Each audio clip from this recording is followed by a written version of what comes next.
Steel boots stomping, crashing the floor. Two wild Yinzers kicking through the door. Loud like a jag off at a pins game fight. Brace yourself, this ride ain't polite. Two dumb Yinzers, loud and proud. Heads in the clouds, voices in the crowd. Chaos brewing, they don't play nice. Hold on to your iron and grab your prime anti-slice.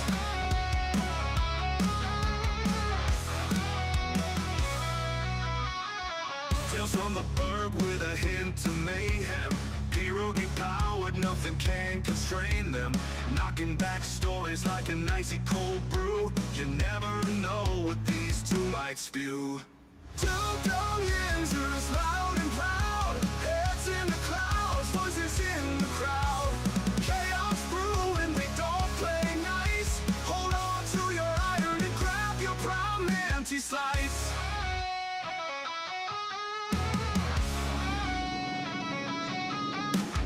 Tales from the burg with a hint of mayhem. Pierogi powered, nothing can constrain them. Knocking back stories like an icy cold brew. You never know what these two might spew. Two dumb Yinzers, loud and proud. Heads in the clouds, voices in the crowd. Chaos brewing, they don't play nice. Hold on to your iron and grab your prime anti-slice. Rivers collide where the laughs always flow. Black and gold thunder everywhere they go. The madcap kings breaking every mold. With two dumb Yinzers, the stories don't get old. Two dumb Yinzers, loud and proud. Heads in the clouds, voices in the crowd. Chaos brewing, they don't play nice. Hold on to your iron and grab your prime anti-slice.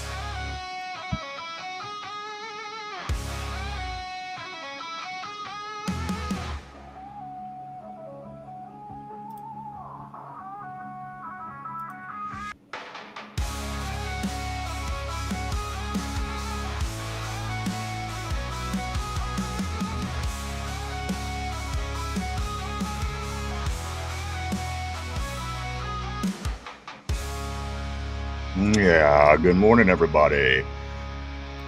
Mike, is there any reason I don't see the board on the screen? It's up on mine. I don't know what's Okay. going on, brother. Okay, like on your computer screen, it's up? Yeah, on my computer screen. Yeah, Okay. mine's up. Because I do have it on my alternate screens, but I don't see it on the big screen. So I just wanted to make sure everybody at home could see it as well. Good morning, everybody. Welcome back to the show. This is episode 817 of the Two Dumb Yinzers. Good morning. And it is indeed Victory Monday. That's right, everybody. A lot of things to get into today. I do want to start by saying this, Mike. A couple things, actually. Steelers won the football game yesterday, 21-14.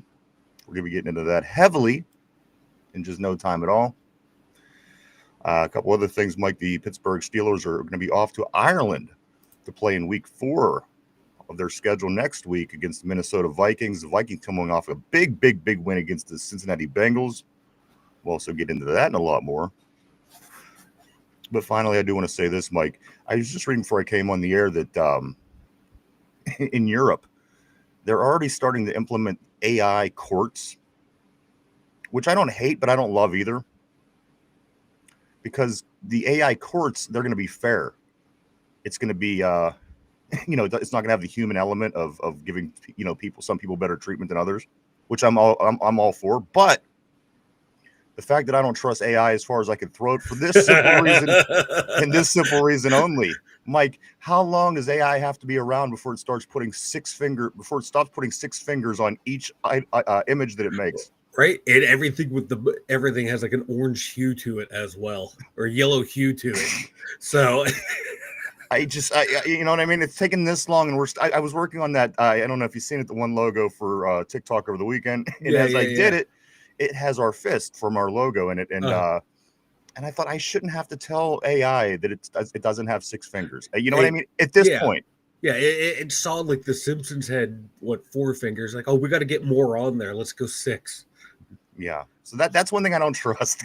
Again, will it be fair? Probably. But on the other hand, I don't know. I mean, can you, 6 fingers. It's been a couple years since we've been getting 6 fingers. Yeah. You remember the one picture, Mike, we made a couple years back, that Pittsburgh Pirate, and they had backward arms. And that one is legendary, brother. I wish I had that one saved. I probably do deep down in the archives. I might have to go on a fishing expedition one day to see if I can find it, because that thing is epic. Yeah. So there the you go. Early days everybody. of AI. It's coming. Good morning, everybody. Welcome back to the show. Big win yesterday. I don't know. I mean, it's a win. A win is a win. Is a win is a win. I do want to say good morning to everybody on the board. Good morning, guys. Good morning to Tortilla, to Jen. Good morning to Cody. Good morning to RB. Everybody on the board so far, good morning. Welcome back to the show. A lot of things to talk about today. I don't know. I guess some questions got answered yesterday. I think there's still quite a few questions that don't have answers just quite yet, Mike, as we are heading into a quarter of the way through this football season. Here we go. If you're not happy with the way the guys played the first couple of weeks, well, maybe they finally got their preseason out of the way, and Cam finally decided to play, and TJ finally decided to play, and the other guys didn't play all preseason. They wrapped up their preseason yesterday. So hopefully moving forward, we get, just more consistent production out of all those guys. But again, I didn't think the first 2 guys that I mentioned did really much of anything through the first 2 weeks, but they certainly picked it up yesterday, Mike, and that was on defense. As far as the offense goes, I think there's a lot of things that we're going to have to talk about today, especially because we found a number 2 receiver. That's right, we did. We found a number 2 receiver, Mike, and it's nobody other than CA3? No. Jalen Warren? No. Jonnu Smith. Jonnu Smith has the first most receptions or first most yards. Let me look which one it is. It's one or the other, and Jalen Warren has the other. So as of right now, your number 1 and your number 2 wide receivers on this football team are Jonnu Smith and Jalen Warren, Mike. One of them has higher yards. The other one has a higher reception count, which means Metcalf at this point basically looks like your wide receiver 3. And anything beyond that, I guess it really doesn't matter. Some of these names, Mike, that I heard all offseason long that are going to make such big impact, your Skoronix, your Miller. I got to tell you, I haven't seen these guys in a couple of weeks. So I think what we're doing is it is what it is right now. And again, Jonnu Smith and Jalen Warren are your number 1 and your number 2 by number. So we got it figured out, I guess. I mean, if this is what the Arthur Smith offense is, it is what the Arthur Smith offense is. And we're going to see again. We're going to be heading off to Minnesota, probably playing the best team that we've seen so far this season. Next week, as they get a big win over Cincinnati, a Joe Burrow-less Cincinnati, nonetheless. But it was a big win over Cincinnati yesterday, Mike. Also, the Browns, the Cleveland Browns keeping pace in the division, getting an upset win over Green Bay. And Baltimore will be in action tonight on Monday Night Football. I believe they're hosting the Detroit Lions, which should be a good game. So, go Lions. We'll see how that goes. So, guys, we're still – if playoffs started today, we are the 5th seed in the playoffs. Again, guys, closing in on that quarter of the way through the season mark, Mike. Again, this week will mark the 4th game of 17 coming up this week. And, again, we're sitting in the 5th seed as of right now, and we're tied. We are tied in first place with the Bengals as we speak at 2-1. Again, Baltimore trying to get back into that tie tonight with the win over Detroit, and Cleveland again with a win over the weekend. Mike, they are just right behind us with a 1-2 record. So things are happening again. Here we are, we're moving in on that quarter of the way mark. Say what you want, they're going to get it together. This is going to happen. This is what happened. We're just about at a quarter of the way through the season. So if things got to get fixed, they either got to get fixed now, or they may never get fixed. We never know. Guys, again, these Steelers with a big a win. They won 21-14. I don't know if I want to say too much more about that at the moment, Mike. But as we do go into the game this week in Ireland, it is a matchup between 2 teams that are 2-1, and the Steelers are 1.5 underdogs as the home team. In Ireland. Again, it is Vikings week, but more importantly, right now it's Victory Monday, and that's what we're going to focus on. Good morning, everybody. Welcome back to the show. Let's get to this board, Mike. I don't want to miss another minute. I don't know why I don't see this. You know what? I could probably pull it up right here. Yeah, it showed up on. I have it on YouTube. I got it on Restream too. I don't know. What's up, Phil? What's up, Richard? Good morning to see everybody. Yes, I got it. For some reason, I had to manually add it today. Oh, okay. Good morning, top of the morning to ya. Tortilla says. Jen, hi, Tortilla. Cody says, good victory morning, my guys. It wasn't pretty, but it never is. A win is a win is a win is a win.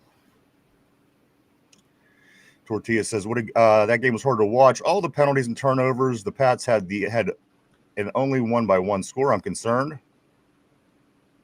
It's concerning.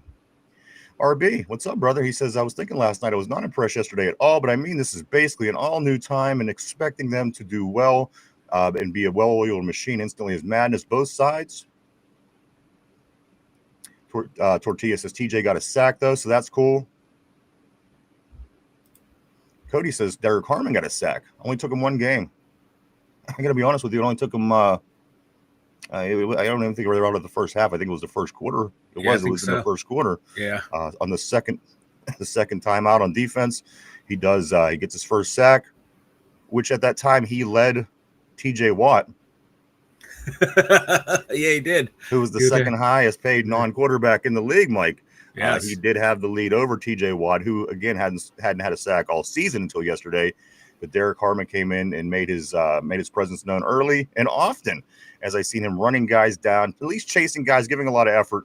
You got to think that that's going to certainly help our defense as we do move along, and as we start getting healthy. Hopefully, Mike, getting some other starters back can certainly help as well. Tortilla said that Harmon looked awesome. Cody says Cam showed up, tipped passes, interceptions, and forced fumbles. He did. He did. He had a damn good game. It was 2024 Cam. That was what I seen yesterday. That was the Cam that I seen, and the Cam that I seen in weeks 1 and 2 were the Cam of the previous years. Yeah, 2022, 23 Cam right there. But this year that was a good game. Good game by Cam. Can't take anything away from him. Cody says, and what about Brandon Eccles? He stole the show. He did. But Brandon Eccles had a big day. He really did. What do you have? The interception. I think he had a nice tackle there at the end. So big day for him as well. Cody says our cornerback room is deep. RB says, but whoever keeps putting James Pierre out there needs fired. Shit uses toilet paper to wipe James. Shit uses toilet paper to wipe James Pierre off. Oh shit. Tortilla says, before we know it, AI will be playing, and then AI will have a bias against humans. I know. Something's on the horizon. That's why I always thank the AI when I use it. Hedging my bets. Skynet's not getting me. Jen says, I hope Joey Porter Jr. is back soon so that Pierre doesn't play. Tortilla said the O-line is still in preseason mode. I thought it looked a little bit better. Again, our quarterback didn't get sacked. And I thought that Jalen Warren had some nice holes throughout the game. But again, it still leaves a lot to be desired. We'll get into that shortly as well. What's up, Ping Pong? Phil is still on the board. Always great seeing Ping Pong on the board there. Phil, what's going on, brother? Hope you enjoyed the game. Cody says, I see George Pickens lose his shit on the sideline yesterday. He tipped an easy pass, and it got it intercepted, acted like a baby on the sideline. Ain't telling us nothing new. Gabe only took 3 games, and he's crashing out. I thought, this was the year everyone predicted, George Pickens' breakout year. He's going to show everyone why he's a true number one, and hasn't done diddly poo. Also, Richard, what's up, brother? Richard says, happy Victory Monday. I'll take a win. It wasn't pretty. But you know what? Is it ever? One thing that they kept saying during the Steeler game yesterday was, this team is involved in so many one-score games. Uh-huh. And they've had 40, I think they said, since like 1921 or 2021 or something like this. And I thought, geez, oh, man. So if anybody's seasoned to play games like this, it's certainly the Pittsburgh Steelers. And a lot of times, the guys come and go, but the coach certainly should be prepared for these kind of games because, he's been coaching for all those games. So, you know what? We went out and we won. So there might be something in that, guys. Phyllis Steele says a great win by Teflon Dawn. Tortilla says this. If we get cooked by Carson Wentz, I'm going to throw a dildo on the field. Apparently you're not going to be the only one. These green dildos. Where do you even get a green dildo, man? I'm seeing more green dildos thrown out on the floor and court and the field and everything else. What's up, you ping ponger, Phil the Steel? John, my man, what's up, brother? He says, when I watch the Steelers, I feel like I'm in the same theater, same seat, watching the same movie, knowing the ending. Kenneth, what's up, brother? Always great seeing Kenneth on the board. Jen says, I was happy to see improvement.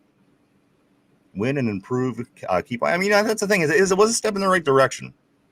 There were certainly things I seen that were improvements, and guys that came in on defense to play that came in to try to fix the problem we got going on. I think a couple of them did come in and do an all right job.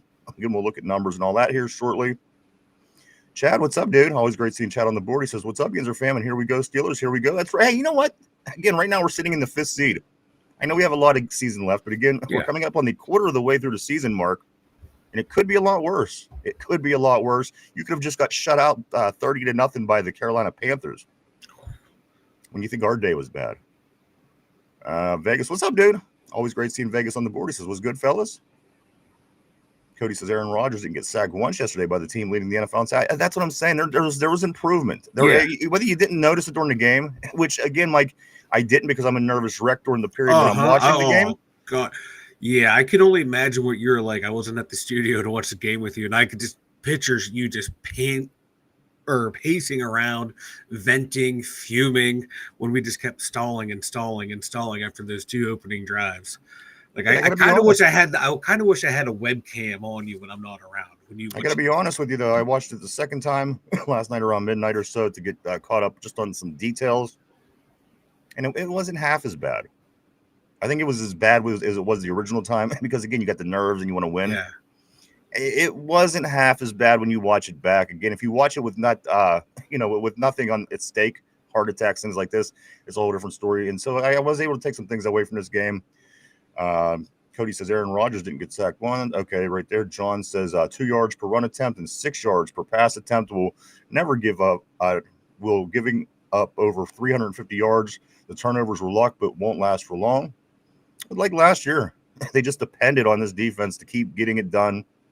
And at some point, that has to. It's a good thing to have, and it's a good thing to have that ability to have the guys that can do that. But again, at some point, you're going to have to do more. And again, I don't know how much. What do we got in the tank as far as this offense goes? It's being really hard to decide right now. And again, we're almost quarter of the way through the season. So if there's anything that they're hiding up their sleeves, hopefully we start to see it soon. Vegas says it's a football game, not a beauty contest. It's true. RB says the offense isn't meant to produce league leaders. It's meant to use all the weapons to exploit matchups. I personally don't care about stats. I care about winning and being competitive. I do too, but ultimately, when you're down the road, let's just say it's January, those stats tell a story. And you start to try to, you're facing up against somebody. I don't know. Just say we're in the AFC playoffs and we're facing up against somebody in, our statistics are terrible. And we're playing against somebody good. I mean, it's the stats tell the story. And again, no, I don't care about them. But again, it's the ultimate results of how the guys play, and it's going to be the numbers that exist forever. So, New England was only giving up like 2.5 rushing yards per attempt going into the game. So it's not like we're, don't toot our horns too fast, Mike, because again, as much I'm not tooting our horns. I was just adding a little. Hold on, let me finish my sentence. Because as much as Jaylen Warren ran, and as much as it looked like he did yesterday, he only ran for about 40 yards. Yeah. So, like you said, I think we were talking off air. It felt like he ran for like 100 yards, but he didn't. He was just. Hey, if they're not going forward for a game, they don't count, I guess. Kenneth says Jaylen was good. He slowed down when they started stacking the box. They didn't fear the passing game. Cody says line still looked like shit, though, but just need to clean up the run blocking. Watching Warren get hit before he gets to the line of scrimmage is frustrating. Vegas says Carson Wentz cooked us in his rookie year when he was an Eagle. I remember that. I thought he was going to be something that year, too. After that happened, I thought, man, he's going to be tough, that guy. And what the hell? I don't know what happened to him ever since. Tortilla says Vegas playing like we did is not sustainable, though. We have to capitalize on those turnovers and penalties. Most teams aren't going to give up or going to fumble 5 times. No, you're right. That was a really bad team. There's no doubt about that was a bad team. And if anybody tries to say they're not, you're crazy. And we caused 5 turnovers and we beat them by a touchdown in the fourth quarter. Again, a lot of things to go over today. Kenneth says Cole Holcomb over Peyton Wilson should be more consistent. He made a difference with a strip almost immediately. He made a difference with a strip almost immediately. Tortilla says I was about ready to break my TV screen if we threw another screen. what was it? 9 out of 16 passes didn't go past the line of scrimmage. 9 of the 16 completed passes by Aaron Rodgers or something of that nature. It was at or behind. It was a very high percentage. Mark Malone, what's up, dude? Always great to see Mark Malone on the board. He says we need to get the Big Johnson more involved in the running back threesome. Of course, Trey Sermon gets added to the active roster before the game. And Caleb Johnson, first game that I didn't see any action. Mm-mm. So, and Tomlin came out and said he's not going to punish him. He's not going to, it's not going to be this big thing where he's going to F up his whole rookie season because of this mistake. But he certainly did he set a tone yesterday, Mike, by not playing Caleb and again bringing Trey Sermon up. I think it'll get back to what it was, but I think this is kind of a motion that he had to walk through at some point. You have to set an example at some time. Yeah. Tortilla says we got lucky again. Cody said, I'm sorry, Phil the Steel. Phil the Steel says Cody is going to be week 3 loser. Damn. I didn't even, you know what? We'll pull it up. I haven't even looked yet. I'm afraid. We'll pull it up at halftime of the show and take a look at the numbers so far. But again, we still have tonight. So tomorrow we'll be revealing the winners, losers, and such. Cody says this. Cody says second, third, and fourth quarter was hard to watch. I started thinking Matt Canada was calling the game, kept running the ball even though it wasn't working. I feel like Smith and Tomlin were scared to lose. They say, I've read this in many articles this past week, is we are a very predictable offense. Teams actually like to play the Steelers because they don't have a lot of different looks, and you could get in whatever defense you want to get in and basically be okay. I mean, this is what they were saying in New England all week. John says it depends if a win is good enough to compete in the playoffs. This team hasn't looked great in all 3 phases in years. Oh my God. You're right. They haven't looked good in all 3 phases at one time, and I can't remember the last time that happened. If it's the defense carrying the load, the offense stinks. If the offense finally decides to wake up, the defense will stink that day. And again, does this look like a playoff team to you? We looked like world beaters last year, then fell to shit. So I don't know if we look like world beaters, but I know we were winning close games early on, 18-12, 12 to. Vegas says, I wonder if they will try for a wide receiver in a few weeks or maybe somebody on the offense or defensive line. John says, TJ, the luck always runs out every year. Hey, it didn't start till late this year. So maybe it'll run longer. Maybe that's TJ's approach.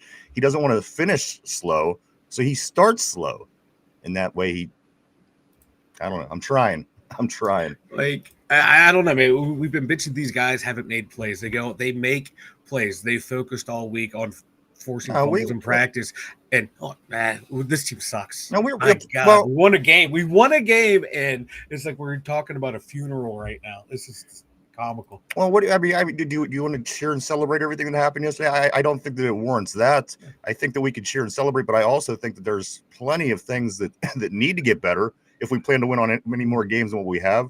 Again, these 2 teams that we beat aren't good teams, but again, we are 2-0 against the AFC East in their stadium. So we're 2-0 on the road. We're 0-1 at home, and that loss was against an NFC team. But, I'm definitely not writing home after a Jets and a Patriots win, but in very close fashion, both of these games. But again, you celebrate because we did win. Yes, we're 2-1. Take that as it is what it's worth. We head off to Dublin, to play the Vikings next, who seem to have a pretty good team. They came off of a 14-win season last year. They get a nice blowout win against the Bengals. So again, we'll continue to call it every week as we see it. I mean, I'm not ready to give them the Lombardi Trophy yet by any means. No, neither am I. But I'm not ready to. I'm not on either end of the extreme. We're not looking great. We improved in some areas. Some players stepped up that haven't been. So there's good, there's bad, and again, we'll get into all of it.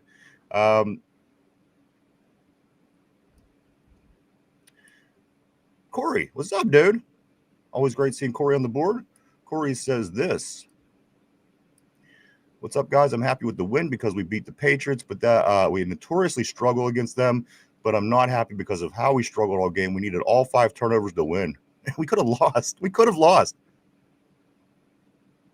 And you know what? This is I forget what the number is, but it's like only so many times in the past 5 years that we didn't need Chris Boswell. Yeah.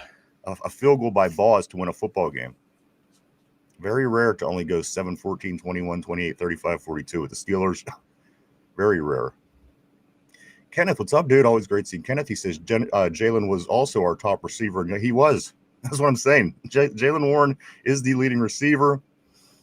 Corey also says they can't be how we play football going forward.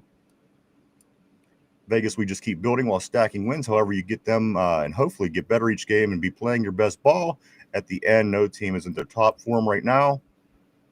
Got to get DK the ball, Jen's saying. Tortilla says, yeah, this win 100% counts. I'm just concerned moving forward. That's where I'm at. I like the win. I'm celebrating the guys that did good. I think TJ had a great game. I think Cam had a great. I mean, I acknowledge that right off the top. I'm just saying, if we plan on winning anything in January, you got to get better. This team is not winning in January. John says Rodgers has to dink and dunk because of the O-line. Maybe that's why the O-line looks so much better. Maybe that's why we didn't get sacked. It was nine. I think nine of the passes were at the line of scrimmage and closer. But again, I thought that Jalen Warren was hitting holes too. But it was weird. And again, I don't think there's anybody that's going to describe this game without using the word weird when it comes to the numbers and the statistics. Because again, at the end of the day, he had like 40. Jalen Warren had like 40 yards rushing, and I could swear he ran for more than 40 yards rushing. Yeah.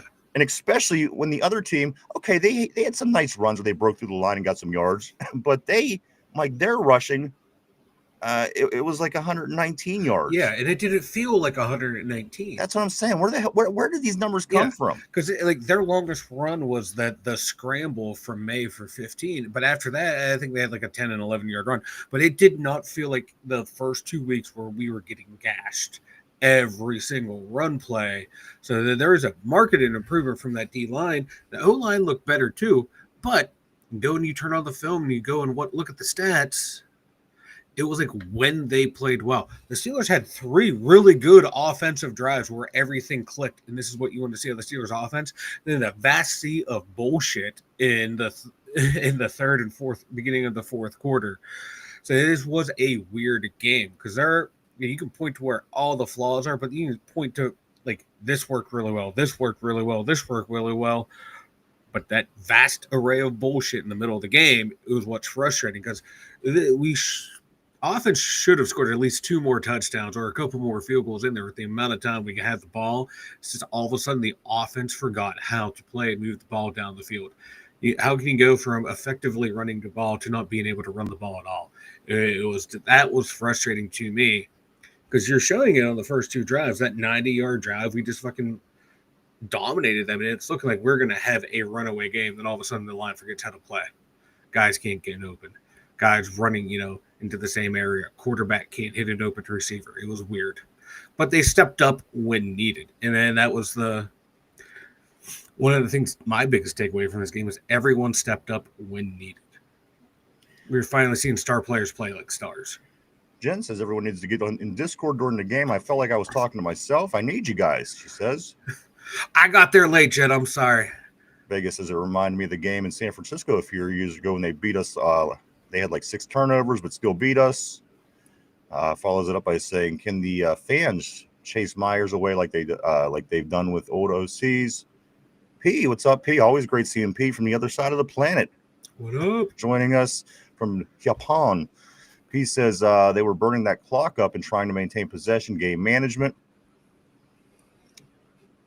Vegas says killer B's, terrible D.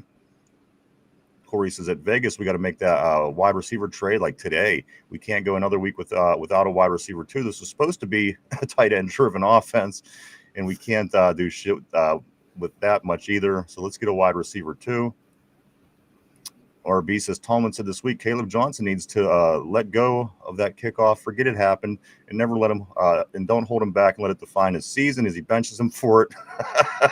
We're not gonna, don't forget that it ever happened. But go sit down. We're not gonna need you today.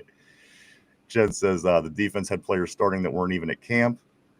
You know who I'm really impressed with the physicality of? Jabril Peppers. Yeah. This guy wants to hit everybody all the time, yeah. and I'm here for it. Jabril Peppers is a little beast, man. Yeah, I like him, man. And you can tell he was fired up for this game too. Talk about a revenge game. Yeah. Vegas says Aaron still hasn't won in Pittsburgh. Mark Malone, what's up, Mark? Mark Malone, always great to see him as well. He says even Liel and Benton were even make play. You're right, Yeah. Liel and Benton. Of course, Liel being brought up from the squad, and Benton, who we go on and on about all year, in the middle of that middle of the defensive line, they look good. Jen says, you know what? We won in New England, so let's celebrate that, guys. Tortilla says, just give Johnson a tablet and let him play Angry Birds all season. Mark Malone says, at the end of the day, we're 2-1, homies. Don't let it get you down. And he follows it up by saying the Junies will be drunker than warlords next week in Ireland. That's going to be me, brother. 9:30 a.m. kickoff. I'm going to be in my glory. Of course, he's talking about the Roonies. Vegas says we ran the Wildcat too. So we touched a little bit of everything. I guess you got to back people off somehow. Like when we started bringing that shit out, like, okay, this offense is feeling it. They're going to get into a roll and go. That first touchdown to Gainwell, that little flip that caught everyone off guard. Beautiful. That beautiful pass to DK Metcalf and that Wildcat. I'm like, the offense is going to click. It's going to click. And then they just said, oh, fuck it. Okay, we've done enough. We got our defense 14 points. We're going to take the rest of the game off. Finchie says Warren ran way too hard to only get 40. He did have a couple of short losses, but it just didn't add up. Tortilla says Jalen looked good, but in my opinion, he was hitting the juke button a little too much, and he would get caught up. That makes sense. Jen says we should have run the Wildcat with Warren, not Gainwell. Kenneth says Drake May had probably half of those rushing yards, and 3 running backs had less than 30. You're right, Drake May. He had 7 carries for 45 yards. And it didn't feel like he had that many. No, I mean, 2 more yards he matched up what our leading rusher for the day has. So Drake May was 3 yards away from being the leading rusher on the day entirely. Something to keep in mind as well. Jen says stop the third and long and fourth down. How many fourth downs are they going to convert? I think they had 4. 4? They were 4 for 4 at one point. 4 for 5 yesterday on their fourth downs, which is kind of crazy if you're a defense. Mark Malone says can't run block, can't pass block. Fearless still says if the other side wants to give the Steelers a win, F it, their loss.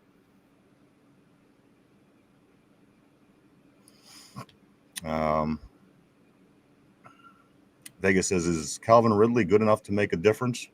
No. God, no. He'd be betting on the other team. Yeah. He'd be taking all of his unders. Tortilla says, with all the injuries across the league yesterday, it's nice to walk out of the game without any major injuries. Did anybody catch any scoop on what Darius Slay ultimately had the injury early in the game? What was that? I didn't hear it. I saw him out, and then he was back in quick. I haven't heard any updates from that. Okay. You know how these injuries are. You see somebody doesn't seem like they're that hurt, and then they get an injury report next week, and it's something, and they'll be out for 3 weeks. That's why I just wanted to make sure on that. Jen says, thank goodness they stopped at the end. Go ahead, Mike. I was going to say that Slay thing is probably like one of those where you hit something and it just hurts more than what's actually going to be. It just hits that nerve right or hits the bone just right to where it just shoots up your body. You're like, motherfucker, you're ready to just lay there and die. Then it goes away. I'm like, oh, okay, I'm good. Vegas says Miami destroyed the Pats with the Wildcat years ago. It was hilarious. Phil says, but the schemes Steelers coaching are coming out with won't beat the playoff teams either after bye week. RB says that Vanilla said what Vanilla said has always been my issue. Mike gets a 2-score lead and shuts it down outside of a handful of games in almost 20 years. It's been the game plan all the time to get up 2 scores and then coast. They did mention yesterday that his record, once he gets to that point, is pretty good. Again, losing last week was the first time in a long time that's actually happened where we were up like that and then we took the L. Jen says, Mike, leave those unders alone. That's what we call panties. And then finally, Tortilla says Harrison called Slay and said, you know what? He's coming if you don't get your ass back on the field. He was right back out there. Of course, we all know the infamous back shaving. A couple of things, Mike, I do want to make here. A couple notes. Just to make it clear, Jonnu Smith has 12 catches on the season, which is first, which I don't even know when the hell that happened. But anyway, he has 12 catches. Warren has 11, and Metcalf has 10. As far as yards go, Warren has 142 yards. So Johnny Smith has the most catches. Jalen Warren, I'm sorry, has the most yards. And DK Metcalf is the number 3 receiver by numbers at this point. So, if this is how you figured it was going to be, good for you. Give yourself a pat on the back, because again, I didn't think that at this point our running back would be our wide reciver 1, and our tight end that we brought over in this trade would be wide receiver 2. That's just how it's playing. Calvin Austin, he has 8 catches on the season, 2 touchdowns though. He does lead. Him and Metcalf both have 2 touchdowns. Pat Freiermuth has 7 catches on the year. Gainwell has 7 catches. Beyond that, Skoranek has 1. Roman Wilson, who disappeared entirely. Again, another one of these receivers that we was told not to worry about, because we have Skoranek, we have Miller, and we have Wilson. We can't worry. Well, I don't think any of these guys caught a pass in weeks. And then finally, Connor Hayward. Connor Hayward even has a catch. So, guys, there you go. That's the numbers of what that looks like. Here, you guys want to hear something interesting? This is what Cam Hayward said yesterday about the game. Ready? I think sometimes we're, not paying attention to our assignments. This is the first part of the statement. Let me start again, just in case you didn't hear that. Cam Hayward says, I think sometimes we're, not paying attention to our assignments. Sometimes you could get a little thirsty in there. Think it's just going to be a sneak or 2, but then on the flip side, it can make you susceptible to big passes. We got to have our eyes in the right places, and it's something we can learn from. Isn't that what Terror Austin said at his press conference when he was motherfucking the defense? I don't know. I just don't understand what they're paying attention to if it's not the play. Instead of oh god, just thinking there. Probably on the touchdown pass where everyone blitzed except for one guy back in coverage. They're all probably it's going to be a run play, so we're just going to go run it instead of I don't know, guarding the tight end that they've been targeting all day long. Herbig, You know what? Herbig looked good. He did. I thought in every facet of the game, I thought he was going to get killed in the run. He didn't. No, and the tackle he was going up against was, he's a rookie, but he was the 4th overall pick this year. And Herbig was having his way with him on some of those pass rushes. Yeah, Herbig's going to be nice. He's going to be good in this league. Let's see. So the Pittsburgh Steelers, guys, they get their first win in New England since 2008.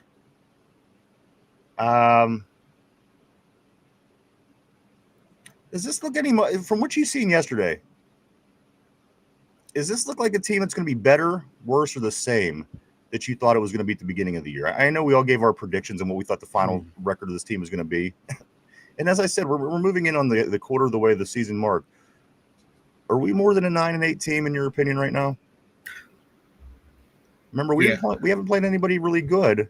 We struggled in the 2 wins, 1 score, close games, could have lost both. Lost the other one by a couple touchdowns. But we haven't really played the good teams yet. 9-8's. You think 9-8 at least is in the books, Mike? Yeah, because I think I had us at 10, 11 wins at most in that range, and I still think we end up in that range. We're starting to see the defense. Yeah, they gave up yardage, but they cut down on points a lot. 17 less points this week than last week. Star players were making plays. Still have some key guys out, backups, guys that we just picked up off the street are playing, coming in and making some plays. So you get those reinforcements to come back in, and then guys start slotting back into where they should be. There's signs there, positive signs. Yeah, we're giving up a lot of yards. They got to figure that shit out. But as long as they keep that point total down, I don't care how many fucking yards they give up. Keep the point total down and they kept making splash plays. Now it's going to be on, can that offensive line improve to where we don't have to play dink and dunk offense? Because we see a couple times when Rodgers was pushing the ball downfield, he was making some pretty good throws. That Calvin Austin, DK Metcalf to Jonnu Smith. Yeah, he had that one that he just telegraphed and sailed right to Bobby Spillane. You could tell he wants that one back, but every fucking quarterback does that. But he's got to cut that shit down. He's already thrown 3 interceptions. He's got to turn that down. But the defense can trend the way they're doing, playing better. We saw everyone play better this week, get those reinforcements, and then that offensive line get better? That's going to be the key right there. Because if they don't get better, I think we're going to be struggling to win 9 games. But that line can play up to their pedigree and potential. 10 wins should be easy. Well, let's look at it this way. Let's look at the box. Let's look at the numbers because we lost every single category. We didn't lose one. We didn't lose a majority. We lost every single category in this team statistics last night or yesterday, guys. This is what it looked like. The Patriots, they had 369 yards total. We had 203. 369 yards total, 203. Passing the ball, they passed for 250 yards. We passed for 139. That's 111 more yards. We had 139 total. They had 111 more. Rushing. They had 119. We had 64 total.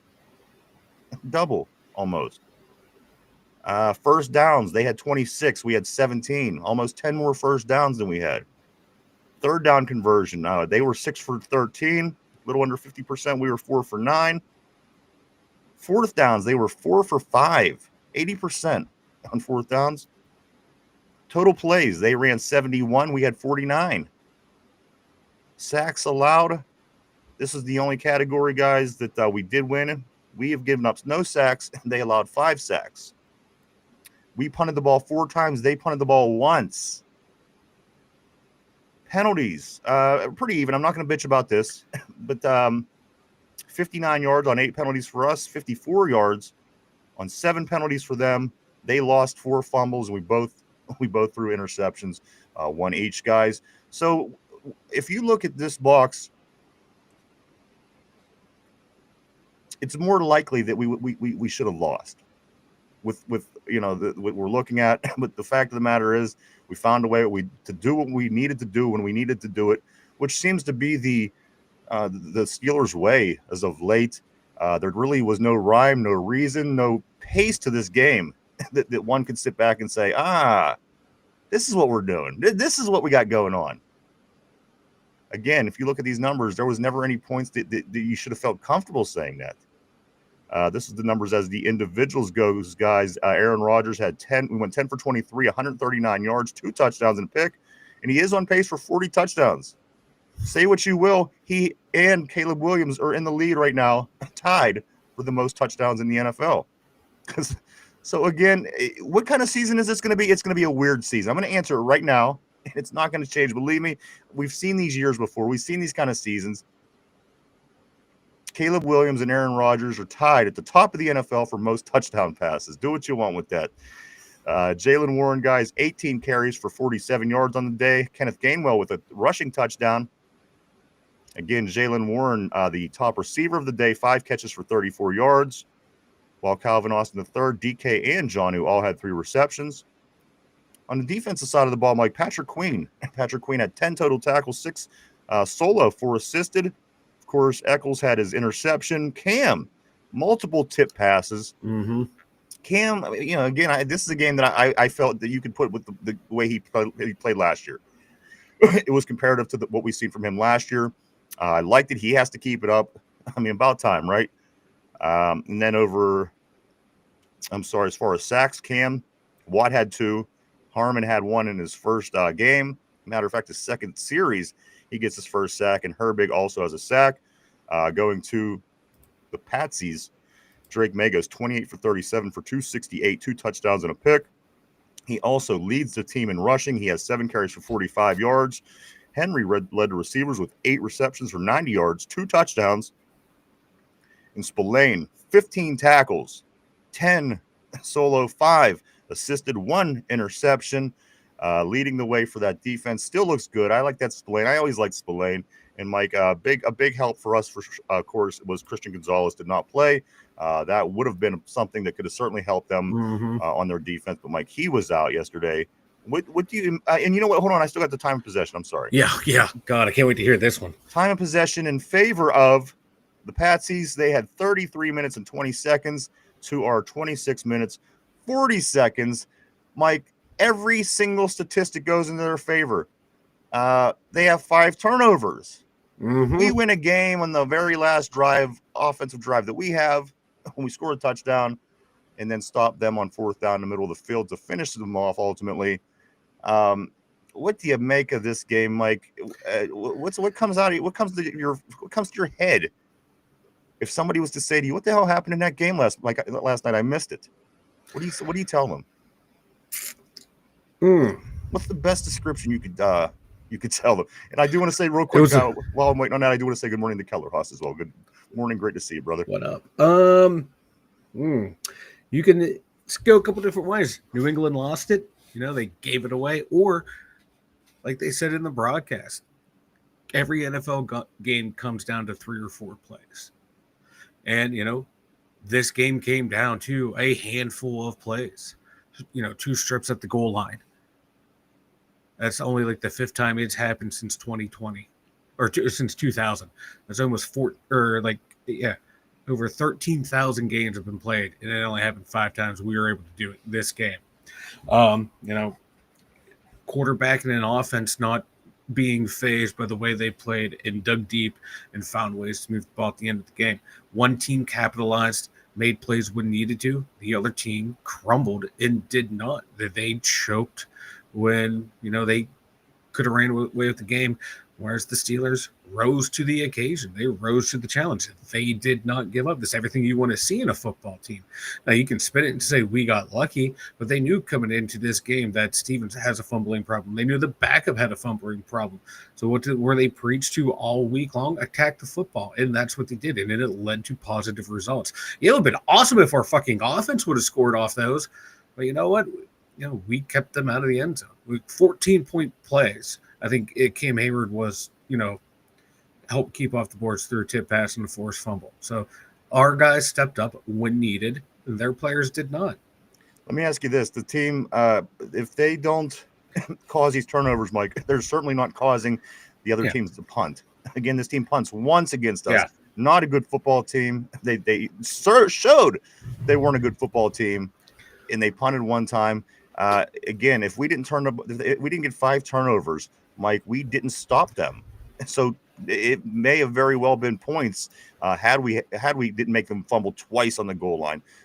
So again, were we lucky? Yes, we were very lucky that this team was as bad as they were. And again, they gave us the ball, and we had no way. We weren't stopping them. Again, they punted once through this whole football game, and we were having no luck stopping this team, Mike, until again we were able to get these turnovers.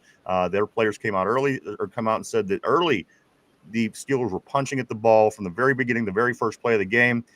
So I mean, they knew, like you said, that this team had trouble keeping the ball in their hands and off the ground, and they certainly went in and took advantage. Imagine if they wouldn't have done that. Imagine if they weren't coached to go in and do that. Imagine if they just went out and played defense, and again maybe weren't paying attention, as Cam said here. Again, Mike, one punt, you don't stop them the rest of the game. They give it to you a couple times on the goal line. That's why I think we could say that it was a lucky win. Lucky or hard work? Does hard work create luck? You got to be in the right place, doing the right things to have the ball bounce your way. No, not always. Sometimes not always, but those plays, man. Was it luck or just other way? That's a play made. Luck is luck. If you're in the, if your skill puts you in the position made, then it's you made a play. You were we made the play on the goal line. Or you know who was lucky? Metcalf's catch the other week when it bounced off of 6 guys. That was luck. That's luck. That's luck. But he worked hard to get himself to that position. So you see what I'm saying? Yeah.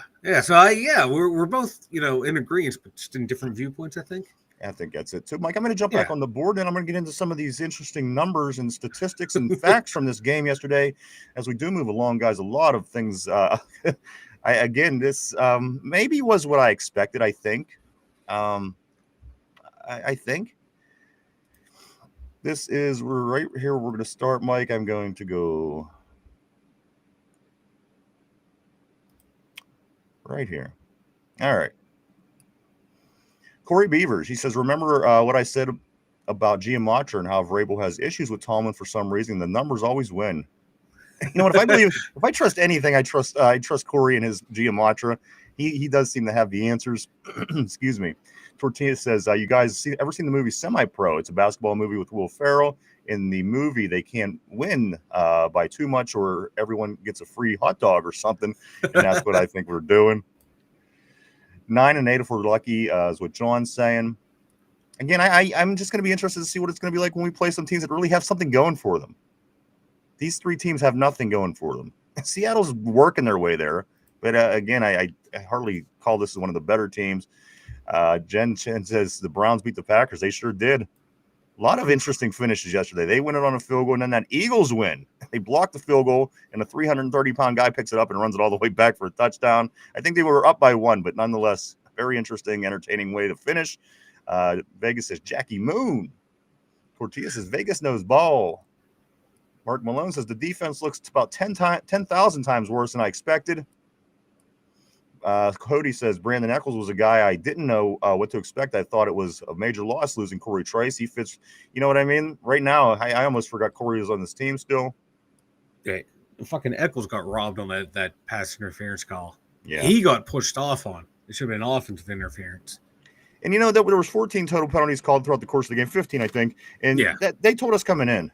They said this referee crew is going to be they're going to be a bitch, man. They call a lot of penalties, and New England commits a lot of penalties. Yeah. So that was not a surprise. Because we came in as like one of the least penalized teams too. That's why it was shocking how many they were calling against us. And I didn't think there was anything ridiculous as far as I mean, there was a call one way or the other, by a couple calls. Yeah.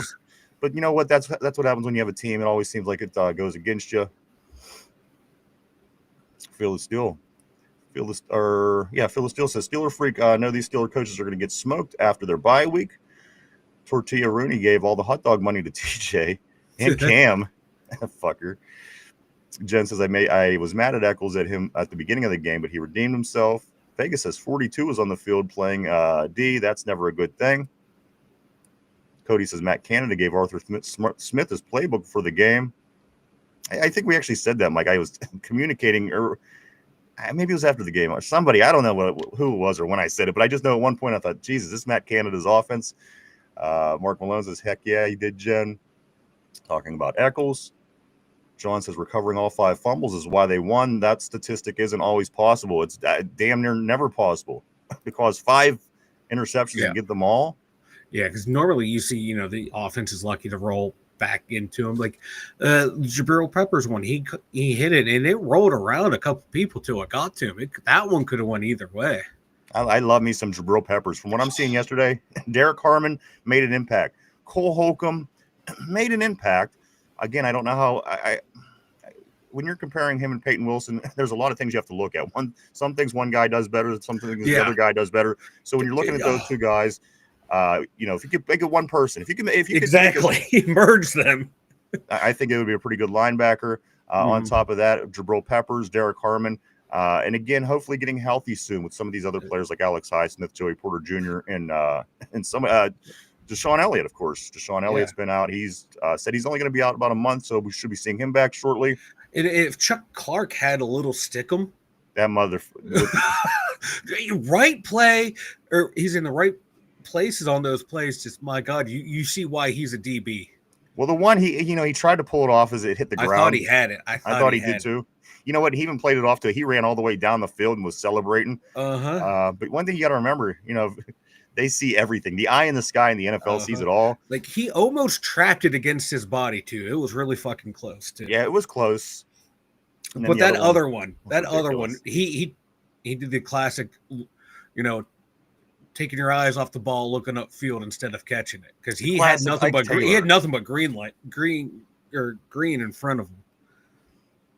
Cody said if you want the other team to come back, use this. And then I think it's coming back in English now. Cody he said if you want the other team to come back, use this. I got you, brother. Just messing with you. Tortilla says that John, I feel the fumbles didn't even win the game for us. It was low key. The penalties just as much as the fumbles. P says Pats were playing Madden style. Phil still says 5 turnovers. Can we say Steelers defense won this? I think so. They stepped up and did it, man. They did. You got to give credit where credit's due, man. And we do. And that's the thing. TJ Watt, Mike, he didn't do much for the last 7 games prior to this. And you know what? He came out yesterday. Force yesterday. His stat line looked really good. He had a bunch of Mike. He had 5 tackles, 2 sacks, 2 tackles for losses, 2 quarterback hits, a forced fumble, and a fumble recovery. Yeah. So, say what you want about TJ. He showed up to play yesterday. And again, his presence always makes a difference on the field on just, where he lines up and the pressures. Yeah. As you could Dropping always back into say. coverage early in the first couple of drives, too. I like that wrinkle. It's been a while since he's done that consistently. That was nice to see. Vegas' number 6 was not good in coverage. He was not good in coverage, I agree. But there was some good plays that Patrick Queen, his head's in the game. I mean, he'd be one of the guys I'd say, he's focused. He just seems out of position a lot. Our inside linebackers seem out of position a lot. Yeah, he had a comment too. He even admitted that, he had to do better in coverage. He said, one, he just got, he's like, I got beat. Shit, man. The guy beat me. He's like, the other one, he's like, I got lost in the field. He's like, I forgot where I was in the field. I was not where I was supposed to be. So, hey, accountability. I like to see that for players. And hey, let's get it right, because he's doing a lot of other things really well right now. So lock down the coverage. Be good. Mark Malone says A-Rod needs to step it up and make 4,500 yards. Like I said, he's in the lead in the NFL. Him and Caleb Williams lead the NFL with 7 touchdowns. So say what you want. He's on pace for 40 touchdowns as we speak. I mean, you see that with him being in the lead right now, looks like it's not going to be pretty. Let's say he gets 40. He might get 40, but it's not going to be a pretty 40. It's going to be the same kind of 40 the Pittsburgh Steelers generally put together. And again, if he, Mike, continues on this path, he should finish right around mid-30s to early 40s. Considering he stays healthy, considering the offensive line keeps him off the ground enough. And as that game went on, you did notice he was starting to get harder and hit harder in that second half, taking hits after throwing the ball, things like this. Mm-hmm. Again, never sacked, though. That's very encouraging, Mike. And I also do know that Siamalu and Frazier, they didn't give up any. Here it is. No Steeler offensive lineman allowed more than 1 pressure. Frazier and Siamalu allowing 0. So say what you want about the offensive line. They did. They pulled it together, guys. They brought it together. Our quarterback didn't end up on the ground by way of sack. So things are improving. Now, my only concern, Mike, is the consistency. Are we comfortable yet that they're improving and they're going to stay improved?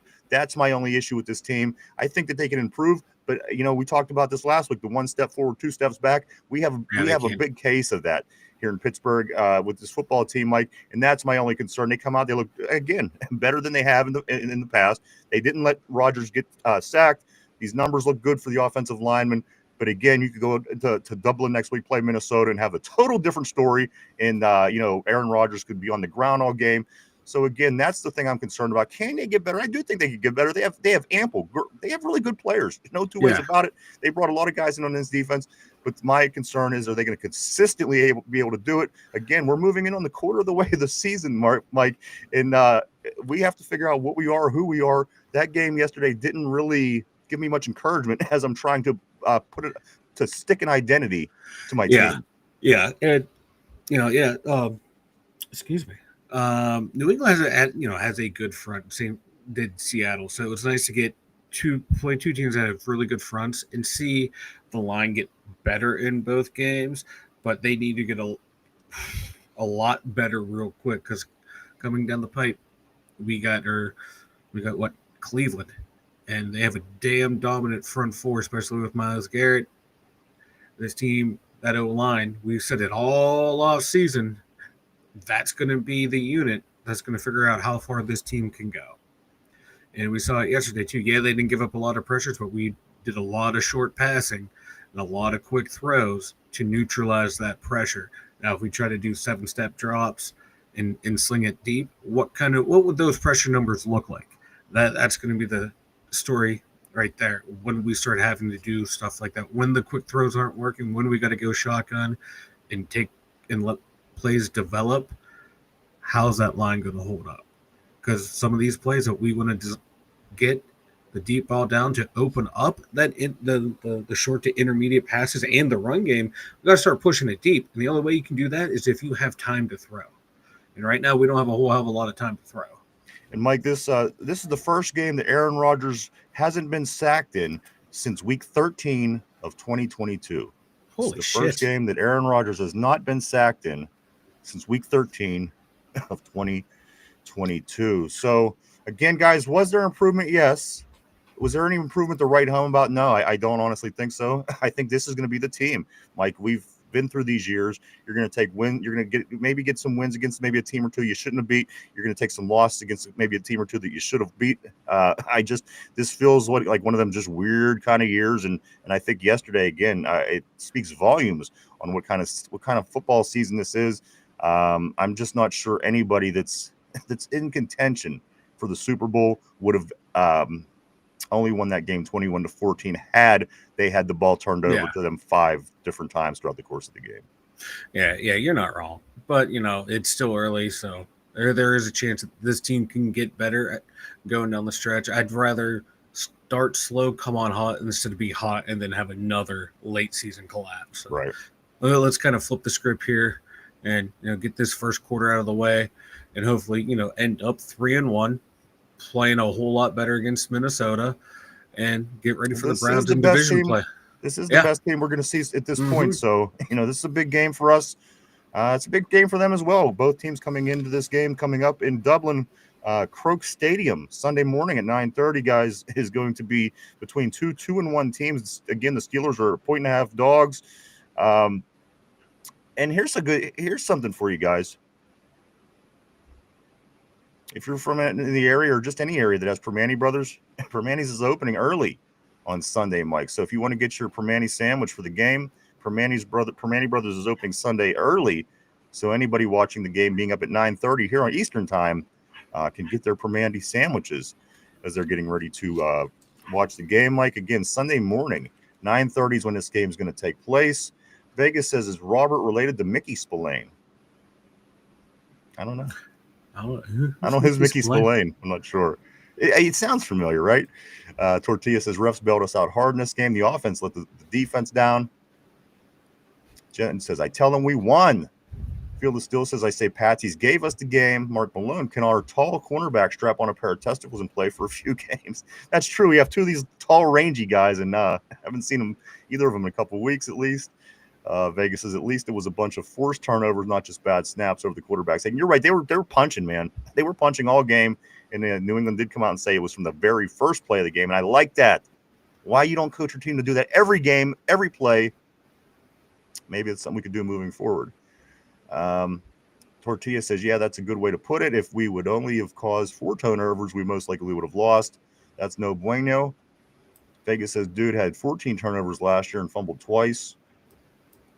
Yeah, I don't know if I'd be playing that guy if I'm New England, man. Oh, dude. I was watching cut-ups of their fans watching the game, and they were, why the fuck are we keep giving this guy the ball? It's all he does is fumble. The quarterback was running amazingly. I would maybe try to figure something out with my quarterback again. Mike was 3 yards away from leading the whole game in rushing yards. Yeah, and New England has a rookie running back that they took in the second round that never fumbled in college once. He played. They ran him like 2 or 3 times. That was about it. Yeah. Luck favors the prepared, is what Vegas is saying. It sounds intelligent enough. It sounds like it makes sense, right? I'm glad Vegas said, because my dumbass brain could never come up with that. Tortilla said, so the defense works hard and the offense is lucky. Sounds about right. But when you put it like that, you say to yourself this. You say, yet our quarterback wasn't sacked. Yet our quarterback leads the league in the touchdown department. So they're lucky, yes, but they're just like, what's the word that you would even put on what the hell this offense is doing? I don't even want to say opportunistic, because it's not even that. It's what's those first 2 drives in that game-winning drive? That's how an NFL offense should look and operate. And we can do it in small doses. I don't get it. Does Arthur Smith start smelling his own farts and get cutes in the play calling? I just don't get it, because 2 drives, we're killing them. Aaron Rodgers 6 of 7, 67 yards to start the game, and then only ends up with 119 yards. I mean, what the fuck's going on here? I'm at a loss, dude. At a loss. Vegas, but they found a way. They found a way. They converted third downs when they needed to at the end and scored points at the end. Vegas says, will 9-8 with no playoff wins earn Coach T another extension? It might. Corey says, I'm mildly knowledgeable in the numbers, how the numbers pan out, but I know what it means. I wrote a short story for my podcast about it, but I can't accurately calculate how NFL uses it yet. I can't wait to check out Corey's podcast. Wade Johnson 1, what's up? Always great to see you. Welcome to the board. Phil the Steel says, I had Patsy's winning because the Steelers coaches, head coaches, OCs, and DCs suck. You know what? I think you and Mike both. You and Mike never takes the Steelers. That's why he never wins. He doesn't realize that they win at least a half of their games every year, and he picks against them all year. So this is one of the well, we still going to lose half the game, so I picked the wrong halves. Damn right you did. I picked just the first 2 weeks. I wanted to pick against Seattle, but everyone talked me into it. And this week, everyone talked me into losing. So you picked talk me into you this picked team the two worst teams week. in the league. You picked the Jets and the Patriots. But you know what? In your defense, we haven't won in New England since 2008. So whatever. We'll give you that. Corey says Harmon is exactly the guy we needed in that game. You could tell when he was in versus when he wasn't, because when he wasn't, they targeted Benton directly at his gap. Harmon got through the line all the time. He's a little beast, man. I'm excited again. Just his second possession of his defense, Derek Harmon gets in there and gets a sack. And Mike, there was another play when he's chasing. There was a rolling Drake May. Where he got his fingers just on the jersey as he fell, and Drake May ended up getting yards. But again, this guy, Mike, I think he's part of the answer. Derek Harmon is definitely part of the answer. He's part of the. I got some Drake or Derek Harmon's stats. You want to hear? You sure do. Okay, he played. I lost the snap count one, but when he was in there, 1 sack, 3 pressures, run game, held New England to 2.2 yards per carry while he was in there. So the run game improved, pass rush improved. Yeah, this cat needs to play more and more. I think he played like 34 out of the 74 snaps or something like that. So in that limited snaps that he played, he had a big impact on the game. So hopefully next week he's in there for 70-80% of the snaps out there, because I like the defensive front when they went to their 2 linemen, him and Cam, and then you got Watt and Herbig on the outside. That's a nice little front 4 there that can get to the quarterback and stop the run if needed, if the team wants to pass out of that situation, and then get more YA Black in there and more Ukulele in there, and use Benton after those big guys have beat up that offensive line, then bring in your speed guy. Mike, what do you think about this? I mean, it's going to be a reality in a couple of weeks, and whether you would like to admit it or not, I think the defensive line is going to be Cam Hayward, Derek Harmon, and YA Black. Yeah. If the coaching staff is smart, this should be the 3 guys that I think that ultimately is your defensive line. Mike, when that becomes the case, you'd like to think things are going to be better because, well, for one, it's your best options. You don't have many options beyond that. These are your 3 best guys to have. When that happens, again, you are seeing little improvements, and I don't know if that's what's concerning.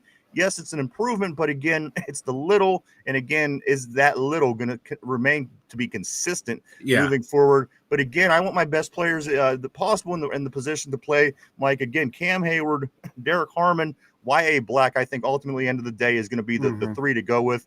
When everybody gets healthy and back in it. But we know that Harmon's going to, his workload's going to pick up. He went in yesterday, got how many, what you just said as far as plays in his first game back. So he's going to pick that up, of course. People weren't even known. They didn't even know if he was going to play yesterday. So the fact that he did play, made his debut, got a sack, had a solid game. I can't wait to see more of Harmon, YA Black, and Cam Hayward all in that line, Mike. And again, Cam has to continue to do what he did yesterday. Again, this is going to be that's got to be the guy that you have. Otherwise, why even have Cam Hayward anymore? But when he brings it, he brings it. I ain't gonna give him that shit. But think of what he brought the first 2 games, kind of out of play, kind of out of place, and a lot of times, it just wasn't. Yesterday, that was Cam we seen last year. Again, if we get that Cam the rest of this year, you get Derek Harmon full time, and then get some more YA Black reps in. I'm going to start to like this defensive line, Mike. And again, hopefully, we start to see an improvement with that. But again, we just, 5 turnovers is what helped us, Mike. They ran the ball pretty well. They ran the ball well on us. They didn't dominate. They didn't dominate. The last 2 teams did, but they ran the ball really well. Yeah, but it didn't feel like they were running the ball well on us. It just had that feel to it. But and guys on the D-line were getting after it yesterday too. And I think having Harmon out there is going to help Cam too, because now you got to shift more guys over to Harmon. because he's going to get on tape that he's going to be able to. You can't consistently block him one-on-one. You can't block Cam one-on-one. You can't block TJ one-on-one. So if they just keep being those three out there consistently, or those four, those three out there consistently, someone else is going to make a play, or they're going to get, not get double teamed. And when they're not double teamed, they need to make a play. And I'm like when I'm seeing out of that small sample size out of Harmon and Cam out there, and start getting some of these other guys healthy back on the defense. Guys can slot into where they need to. Now, your D line, I think, like you said, it's going to be the Cam, Y.A. Black, Harmon, and then your number one backup for nose has got to be Ukulele. And then you bring in Keanu Benton once those guys have beaten down the O-line. Because he played a pretty good game yesterday, too, with the limited snaps that he had. Mike, here's some numbers that I think is going to be interesting to people. Get this. The defense has allowed 1,158 yards in the first 3 games. Whew. The defense has allowed 1,158 yards in the first 3 games. However, the defense has caused 8 turnovers in that same period of time. So, again, this is what I'm saying. This is the kind of season it's going to be. I got to be honest. This is, Mike, we've seen it. Board, you've seen it. People at home, you've seen it. To realistically listen, I want to sit here and believe that we have the goodest chance as anybody else to win a Super Bowl. But from what you've seen so far, how far through January do you think this team makes it, Mike? Does this team win a game in January? Does this team win 2 games in January? Does this team get blown out in January? All depends on the matchup. All depends on who they're playing against, to be honest with you. Like, who are they playing against? Let's say let's say Buffalo, Baltimore, somebody, a playoff team. I think Buffalo will spank us. Baltimore, we have a fighting chance in that one. All right, and it's going to be interesting too to see how the two during the regular season do work out. Again, who knows what we'd see in January. Yeah. Stu, jump back on the board here as Kenneth says Queen takes bad angles or misses 40% of his attempted tackles. He always does. I mean, that's the thing. The guy, it's not a lack of effort. I can tell you that. He just seems to be in the wrong place a lot of times. And again, that's our middle. That's the middle of the field for us. For whatever reason, covering tight ends and things like this has always been a problem for us. Let me go to Tortilla. Tortilla says this: Tomlin will be given the franchise, and Arthur Smith will take over as head coach. Matt Canada will be brought back as assistant GM, and Khan will still forget to bring in a number 2 wide receiver. Wade Johnson, he says, we're going to learn a lot about T. Austin and his defense once they go up against some of the better offenses like LA and Indy. And you know what? Indy. Who would have thought that should be a big game on this? I keep mentioning the Buffaloes and the Baltimores and the Chargers, but Indianapolis? Right. I did not. No one saw that coming. And apparently, Mike, it's not Danny Dimes no more. It's Indiana Jones. I didn't know this. Yeah. He's getting which makes a lot of sense. Yeah, he's getting elevated now. Vegas is now bringing up their run blocking ratios. Yeah, no, there were definitely plays when they were in our backfield before Jalen Warren even got the handoff. I can recall exactly what's being talked about. Vegas also said first contact can't be in the backfield on average. Mark Malone says Myers has 0 time. Rodgers has 0 time to throw downfield. They don't even try most of the time. Aaron Jade, what's up, man? Always great seeing you on the board. Hope you're having a nice victory Monday. He says, here we go, Steelers. That's right. Vegas' kickoff coverage was pretty good. Hey, it was. I thought coverage was good, Mike, on kickoffs and punts. I thought that improved. Oh, it's very good because before the game started, they were saying how New England had 98-yard return for a touchdown last week and have other long returns, and we've been giving up huge returns. Did they ever make it past the 30 to the 35? Not that I can recall off the top of my head. I thought we did really well on returns. Rogers said, I'm sorry, Cody says Rogers and Farmu seemed off today. They were both doing that look. There was not connection, which was weird because they looked good the last few games. Oh yeah, especially on that one on the sideline when Rogers thought he was going to settle down in that soft spot, and he did not. Yeah. Whoo. You know what? I don't mind Rogers yelling at the guys. I think that's not a bad thing. One thing, I'm still bothered by Rogers is why he always has to call the penalties for himself. Right. Just let the ref do their job, Aaron. Even when the referee's calling the penalties, Aaron Rodgers still feels the need to point at people. He's pointing over here. Like, bro, relax, settle down. Let me go right here. Vegas says, I wonder why did they kick the ball deep into the end zone and gave us the ball at the 35. I found that a bit odd. You know what? I think the NFL is just kind of still getting used to this kickoff thing. It's been a couple seasons that it's changed, and then it's been revised. So I'm not real sure there's real much rhyme or reason on kickoff returns around the league. Some teams, I'm sure. Other teams probably still experimenting, especially if they're teams that really don't have their shit together. Vegas says, Mickey Spillane's Mike Hammer, the TV show back in the day. Gotcha. Okay. Also, Jen says Rodgers should have had a fumble, but got bailed out by a penalty. That's right, he did. Down way deep back in our end. He fumbled, and there was a penalty called. I think it was a defensive holding. Vegas says Pat's fans cheered thinking he scored. But he fumbled. Well, you know what? He was this close. You couldn't be any closer. You couldn't be any closer. I thought they scored. I'm like, fuck, game's over. You couldn't have been any closer on that fumble. Come on. Mark Malone says, grab yourself an A-Rod Gobbler sandwich. I just might.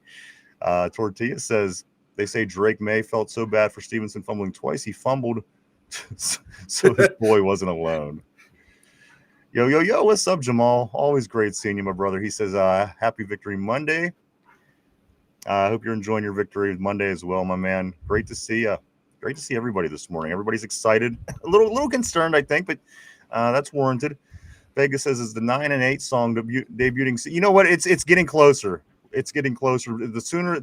The more I'm realizing they're looking more like a 9 and 8 team. It will be coming sooner.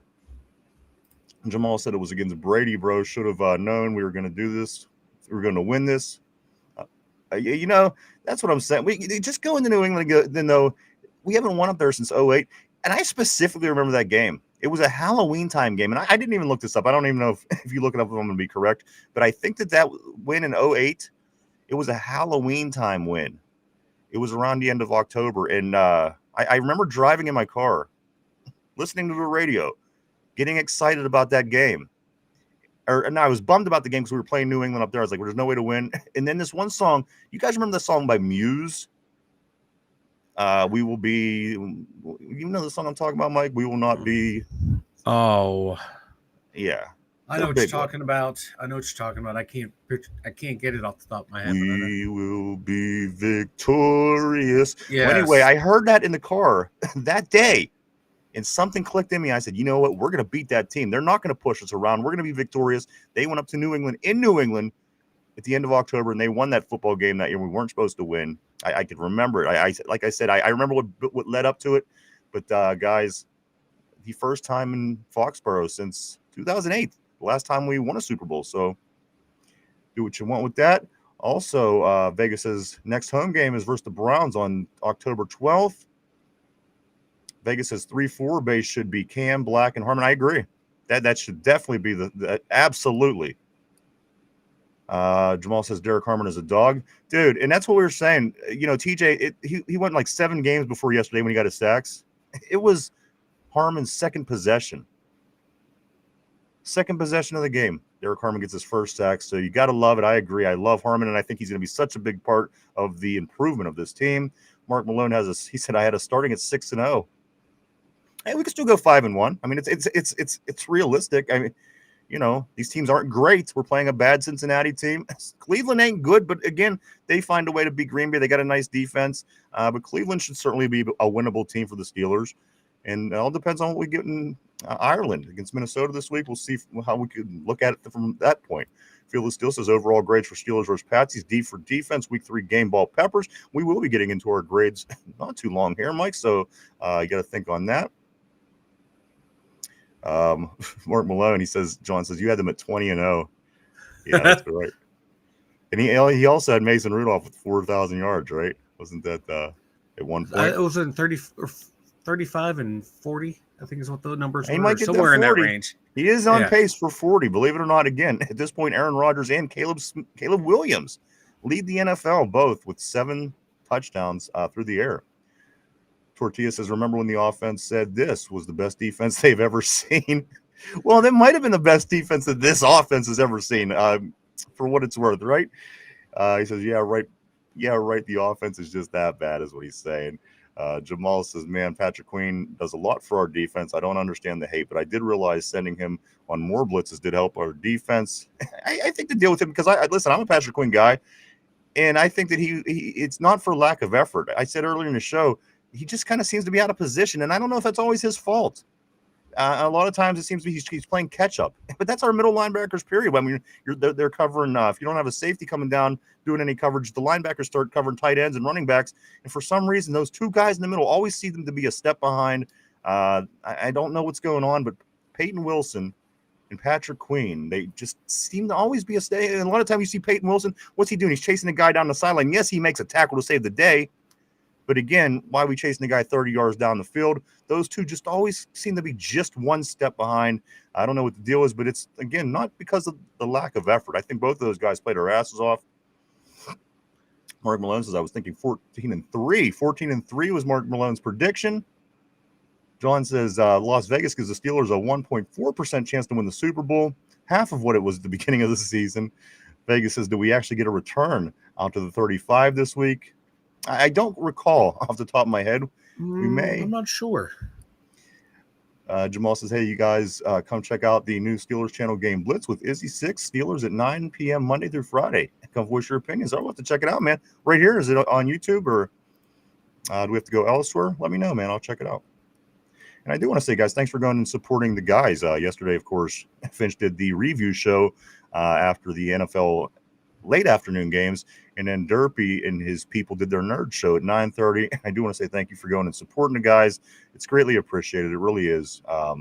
They're working hard on their shows, so thank you so much on that. Vegas says we have a place here in Vegas named the Farm Basket that has a gobbler sandwich. It's so good. Sounds good. Cody says, Jamal, I agree. Patrick Queen is a beast. Corey says, I haven't been getting angry during games like I have in recent years until yesterday. Something about the thought of losing to New England, Dallas, Cleveland, Las Vegas, since he just gets under my skin. Corey just named like a quarter of the league. And he follows it up by saying the loss last week bummed me out, but it didn't piss me off. But being on the brink of losing this week had my blood. But that's what I'm saying. This is going to be what this season is.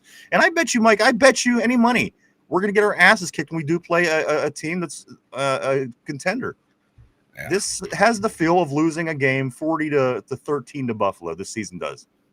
Not because it just does. This is the kind of year, guys, we're going to win close games. We're going to lose a couple close games. This is the way this game played out in at least 3 games. Is there anything that indicates it's going to be any different? This is basically what we've been seeing, these heart attack games. Kenny was, getting these comeback wins. It's just been this is what this football team is right now. Do what you want. It doesn't seem to matter who you bring in.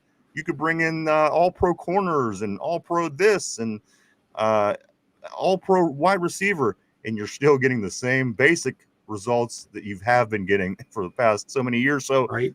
Again, what do we got to do? What do we got to do? Block better.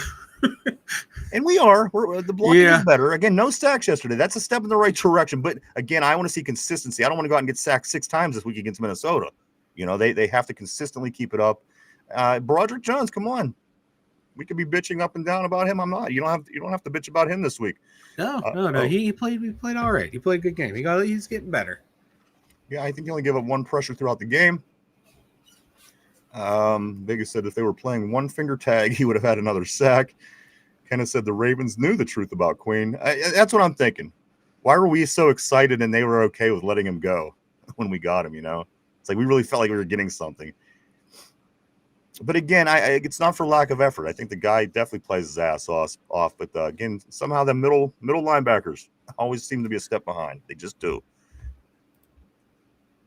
Jamal says, did Juwan Bentley get any play? I don't think he played at all yesterday, but he did not. He's another one.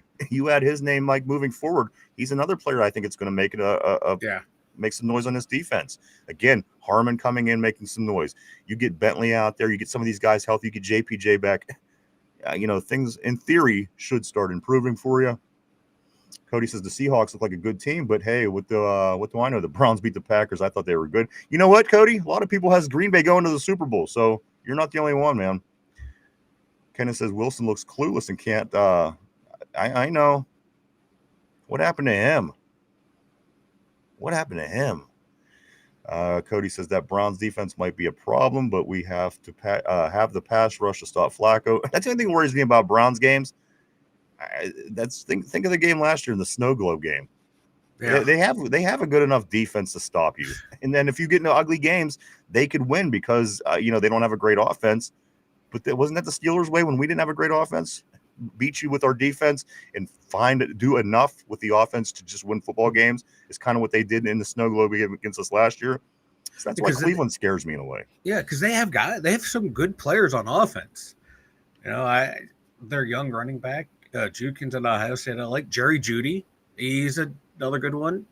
Njoku's not a bad tight end. So they got talent on the team. It's just they can never put it together because they are the Browns. It's what they do. And I'm sorry, the bloom was off the rose for Kevin Stefanski. Yeah. Here we go. That Browns defense might be a problem, but we have to pass rush to stop Flacco, and like the Packers. That's what I'm saying. I mean, Green Bay got a good squad. It just reminded me that Cleveland's not going to be an easy win. We have to be focused when we play Cleveland when we come back from Europe. Jamal says, yes, sir, it's on YouTube. All are welcome. I certainly will check it out. Thank you. Feel the Steel says, how about the NFL block party yesterday, fellas? Oh, 5 blocked field goals? That was insane. I think that's what it was. That was nuts. I love blocked field goals. I always said, why isn't there more? I always said if they tried, there could be more. And guess what? When they try, there's more. Cody's just asking again, Jamal, what the name is on that show. Tortilla says it's because our linebackers are going against running backs all training camp, and then regular season starts, and the coordinators and quarterbacks switch wide receivers on them, and they're like, what the fuck? Holy shit. Vegas says no, they're going to get it right this year. Time to think positive. Mark Malone says we have to get the running game going. John says no sacks because of the quick release pass play, 6 yards per target. And that's the direct result of it, of course. I mean, we're barely getting the ball past the line of scrimmage. I think they said 9 of 16. And whenever there was 16 passes, it was 9 of 16 at that point. It's 9 of those passes were at the line of scrimmage or closer than the quarterback. Cody says this makes me wonder if the first game against the Jets were both teams out, and the second week was 2 wore-out teams getting beat. Well, you know what? The Jets, they never really not worn out. I think they've still been losing ever since. I don't think they've won yet. Tortilla says Roman Wilson isn't real. We got tricked. And yeah, we sure did. That's what they told me the answer was, the wide receiver 2 all off season. They threw the ball to him once in 3 games. Right? And he's been out there in some blocking situations. That's about it. He's a glorified mini offensive lineman. He's so tiny. John says 20-0 has never happened. It has not. Vegas says Jerry Rice Cakes is still available. You know what? I'd take Jerry Rice at this point. Cody says name 2 inside linebackers better than PQ and can't say Fred Warner. Vegas says Jack Lambert and Mike Singletary. Vegas, this is all you meant now. Guys, this is what the stat I was looking for earlier. Second game. This is the second game since 2021 that was won by the Steelers without a Chris Boswell field goal. This is 25. This is the second game since 2021 that the Steelers won without a Chris Boswell field goal. And also, as I said, Mike, this is the first game Aaron Rodgers hasn't been sacked since week 13, 2022. That's insane. Numbers like that prove the point that I'm trying to make. This is just going to be one of them odd years. You're going to get weird numbers both ways. They're going to do some things better than they never did before, and then they're going to do things worse than they ever did before. They're going to win against a team that they should have lost to. They're going to lose to a team against a team they should have won against. Mark my words, this has that feel, guys, and it's just again, I would love to see different. I would love to see them move forward, but it's hard. It's at this point to say that we're moving forward. I don't know if we're getting a little better each week. I could say that. I think that we are getting a little better each week, but again, it's still I'm not super excited about a game that you cause 5 turnovers and you have to win it on the last drive of the game to only score by 1 score. I think that I think that if we feel that we're a better team, then that team, New England, shouldn't have been as difficult to win against. But you know what? On the other hand, like Buffalo might play them and it might be a good game just because they're interdivision. And that's the thing. I don't think that New England, and that could be deceptive. I can see those two teams playing, and the Steeler fans might say, well, hey, look, we beat these guys. Buffalo only beat them by 7 points, but I think, again, you throw division games out the window when it comes to logic because nobody understands those teams better than you do. And that's why we're the only team that could apparently beat the Ravens. You know what I mean? And us and then anybody who they play in the playoff, apparently. Right? It was funny. Like my buddy and I, we were talking about that during the game. We were like, yeah, I was like, yeah, both teams are built to win the AFC North, and he responded back, yeah, and neither of those teams are dominating the conference. I was like, you're right. But that's division by division. I mean, every division is the same way. It's not just us. Yeah, you got to build to win the division. Without doing good in the division, you don't get anything else. No spoils to no victors. Also, here's a couple more interesting numbers, Mike. Watt now is 32 multi-game sacks. Puts him number 1 among all active players, breaking the tie with Myles Garrett. 32 nice. multi-sack games for Watt now in his career, puts him number 1 among all active players, breaking the tie with Myles Garrett. So that's interesting. Something else above Myles Garrett. Yeah. Let me finish up these messages, Mike. I'm going to finish a couple points, and then we are going to get into the grades for the day. We got to talk about the picks to this point. Still a lot of things going on, guys. Hang out. A lot of shows still to catch here. Cody said I had the Rams beating the Eagles all game. I'm like, yeah, it's going to happen. Not watching Eagles block a field goal and the lineman, the 400-pound lineman tearing down the field, and the lineman runs it down for a touchdown. What? I agree. I agree. Listen, I picked the Eagles, but the way that game ultimately played out was insane. John says Roman Wilson should serve the team better visiting the Shriners Hospital on Sundays instead of taking a roster spot. God damn. A couple things here.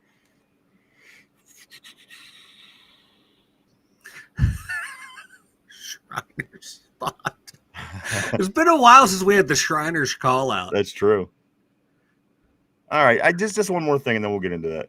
Mike and everybody out there, two former Steeler running backs, 2 number 1s, go down for the season. Yesterday is James Conner with his, I believe it was his ankle, and Najee Harris, of course, with his Achilles. Tears his Achilles the same way that Aaron Rodgers did 2 years ago in New York. Looked like a rubber band just snapping on the back of his leg. It was hard to watch, but guys, the two last starting running backs for the Steelers both go down yesterday with season-ending injuries. Thoughts were with both of them guys. Yeah. I mean, Connor's a big part of that team. I think Najee was kind of brought in as an insurance plan for what they were working with. I don't think he's going to be on the Chargers too much longer. But again, both of those guys done out for the year. So this is why I hate myself. I felt so bad when I saw Najee go down, but then immediately the joke of, his Achilles wasn't used to that kind of explosiveness, so it just popped. Right. Yeah, poor, because that was like an offense like built for him, for his type of running. Just run, see the hole, hit the hole, and go. And to see him go down, it sucks. He's a good dude. Just hate to see it happen to him. Absolutely, man. I want to see that happen to anybody. Let's blow through these scores real quick, Mike, and then we're going to get into some grades for the day. I'll be right back, brother. Something came up. Yep. All right. I'm going to start right here with Thursday night's game, guys. The game on Thursday night kicked off the week. The Buffalo Bills, they win. They win 31-21 over Miami. So into the weekend, the next opponent for the Steelers, the Minnesota Vikings against the Cincinnati Bengals, another team in our division. Of course, no Joe Burrow, but Minnesota, they annihilate the Bengals 48-10. And they'll be playing us next week in Ireland. Next game on the list, guys. I had Houston in this one. Jacksonville finally gets a win. They beat Houston 17-10. Red hot Indiana Jones and the Indianapolis Colts with a big 21-point win. They score 41 as they beat the Titans 41-20 in Tennessee. The Raiders, the hated Raiders. The Raiders make their way to Washington. They lose. The Commanders win this game 41-24. The Eagles 33 to Rams 26. Again, another interesting game. A lot of these games were very good yesterday. A lot of block kicks. Just a lot. It was a crazy week. Week 3 was certainly crazy in the NFL. This was another big shocker for most people. Who would have thought it all this season that the Carolina Panthers might have shut anybody out? Nonetheless, by 30 points, they beat the Atlanta Falcons 30-0. Carolina 30-0 over Atlanta. Green Bay, of course, dropping the ball. They take an upset loss to the Brownies. Brownies, our first opponent as soon as we come back from Europe. The Browns win that game on the end of the game field goal, guys. 13-10, Cleveland wins. Another good game that ended up being really good. Tampa Bay had this lead early. I thought Tampa Bay was going to win this game, walk away, but they only beat the Jets by 2 points at home. Tampa Bay 29, the New York Jets 27. AFC West matchup. The Chargers are 3-0. The Chiefs better step it up because the Chargers right now are 3-0 in the division. All 3 of their games to kick off the season has been AFC West competitors. They did beat Denver yesterday 23-20. They beat the Raiders, and they also beat Kansas City, guys. So watch out for them Chargers. Again, 3-0 in the division already. Off to a great start. You got to like what Harbaugh and company is doing out west. Seattle with the big win, a team that we lost to last week. They scored 34 against us. They scored 44 this week over the Saints with a 44-13 win. Seattle over New Orleans. Last night, I wasn't quite last night just yet, but the Bears did beat the Cowboys. I don't know why, but this is funny, and it's always going to be funny to see the Cowboys lose. You have to see them like lose to such a lowly franchise like the Bears makes it even better. 49ers end up getting the win. They kick a field goal at the end of the game. They win 16-15. The Chiefs finally do get in the win column against a Russell Wilson-led Giants team.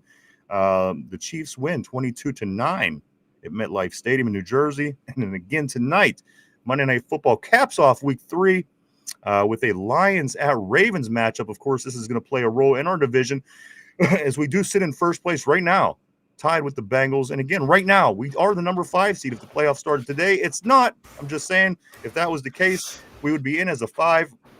But, Mike, that is what our the scores look like from yesterday. We'll wrap it up tonight. And again, we'll see how those picks turn out tomorrow. Very interesting, Mike. It stayed fairly close. From what I peeked at one point yesterday, a lot of people were winning the same games, losing the same games. Yeah.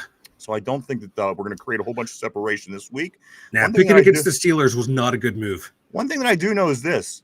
Derpy is going to get lapped by Feel the Steel from what I remember saying. And we're going to do it before we go off today. But Feel the Steel, who's played one less week, is about to catch Derpy, who's played all 3 weeks. So just throwing that out there, guys. A quick look through the divisions. The AFC North, our division, of course, the Bengals, the Steelers, both 2-1 in first place. The Ravens, 1-1. They have a chance to turn this into a 3-way tie into the NFC North or the AFC North tonight. Sorry, the Browns get a win.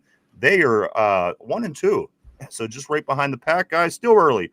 The AFC East looks like this. Buffalo's 3-0. No surprise. New England 1-2. The Jets and Dolphins both 0-3.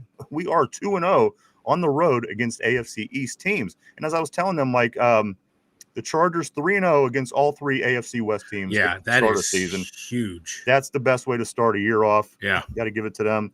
The AFC West looks like this, Mike. The Chargers 3-0. The Raiders, the Broncos, and the Chiefs all sit at 1-2. The AFC South, another surprise. Indiana Jones has the Colts up 3-0. Mike, they have 103 points scored in the first 3 games of the season. The Jacksonville Jaguars sitting at 2-1 in second place, and both the Tennessee Titans and Houston Texans winless as Week 3 is getting ready to conclude. Like Indy, they have a lot of really good skilled players on that. They sure do. And getting the right quarterback. Who would have thought it would have been Indiana Jones would have been the guy? But Mike, we laughed all off season about Danny Dimes, didn't we? I think 31. Give me anybody but Danny Dimes. We said 31 anybody. 31 teams in the NFL said anyone but Danny Dimes, even as a backup. Yeah. And Indy said, "Oh, we'll fucking take him." New York must be terrible. The idiot we got here. look at how great these players that are leaving New York are. Look what Saquon Barkley did in Philly. Look what Danny Dimes is doing in Indy. So yeah, I think we should be able to read the writing on the wall. So what you're saying is we need to take Russell Wilson and Jameis Winston next year. Yeah.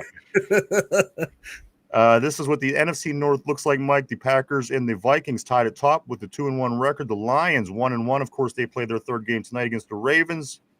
And the Bears sit in the basement with a 1-2 record. The NFC East, the Eagles undefeated. Washington 2-1. Cowboys 1-2, which is great. Giants 0-3. NFC West, 49ers 3-0. The Rams and Cardinals and Seattle all 2-1. And finally, Mike, that NFC South, Tampa Bay. Baker Mayfield led Tampa Bay is 3-0. Panthers 1-2. Falcons 1-2. And the Saints 0-3. I got to tell you, Mike, I got to give this division to the Buccaneers. I know it's only week 3. But again, the Saints or the Falcons, who does have a win, they lose. They get shut out by 30 points to Carolina. Yeah. And the Saints have not won a game. So, like the AFC East with the Buffalo Bills, I don't think there's anybody in this division that's going to be able to give Tampa Bay a run. It's Tampa Bay's division to lose. Literally, that's what it's going to come down to. It sure is, guys. So there you go. We'll get into the games coming up this weekend for our division foes and things like that tomorrow as we do start to wrap up this week's schedule with picks and things like that. But, Mike, let's get into the grades for this game. Of course, this is grades just like a schooling system, A, B, C, D, F. Guys, don't hesitate to put your grades up on the terrible board today. As we go through this, Mike, I'm going to do these one by one with you. You know the rules. You know the way it goes. Here we go, Mike. As far as the quarterbacks go, again, we are grading these. You're sitting down with your red pen at your desk, and the quarterback hands his test in, which was Aaron Rodgers, Mike. And Aaron Rodgers did go 10 for 23, 139 yards, 2 touchdowns, and an interception. Mike, what do you grade our quarterback position for yesterday's game? I'm going to go C-. He did just enough to pass. Right. Literally, he started off strong, finished strong, shitty in the middle of the school year. He followed the Vanilla Thunder blueprint. 3 A's and an F gets you a C.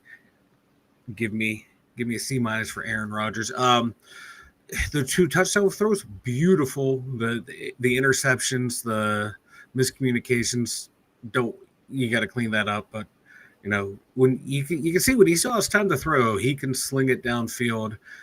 And my God, C-. All right, guys, let's move to the running back position. This is Jalen Warren. This is Kenneth Gainwell, and that's about it. We didn't see Trey Sermon. We didn't see Caleb Johnson. Mike, what do you give the performance, which, again, equaled 64 total rushing yards for the Steelers? Again, Jalen Warren had 18 carries for 47 of those. Yeah. Mike, how do you grade these running backs? If you're just looking at the stat line, it'd probably be like a big old D. But we watched the game. We saw what they were dealing with. I'm going to give them a B-. I thought when given the time to do their job, they were amazing doing it. All right. Let's see. Let's move to our tight ends, Mike. We built this team around tight ends, apparently. Yeah. Arthur Smith offense. Darnell Washington, Connor Hayward, Jonnu Smith, and Pat Freiermuth. Mike, what kind of grade do you give the tight end room for yesterday? More or less, this is all based off 2 plays. Jonnu with the big 3rd down conversion and Mount Washington drawing the pass interference penalty. C-. Did just enough to help the team. All right. Mike, wide receivers, if you will. I'm talking DK Metcalf. Calvin Austin. Calvin Austin had the game-winning touchdown. That's unfair of me to say. Yeah. Just DK. Mike, what do you give the wide receivers? Again, I want to say C- because they did just enough. But, they both had 2 touchdowns, and they weren't easy catches. Back shoulder throw, and then DK had a Lynn Swanna guy. All right. I'm going to go B. I'm going to C+. C+. You know what? I really like when that DK gets a ball and he just takes off like he's on the track.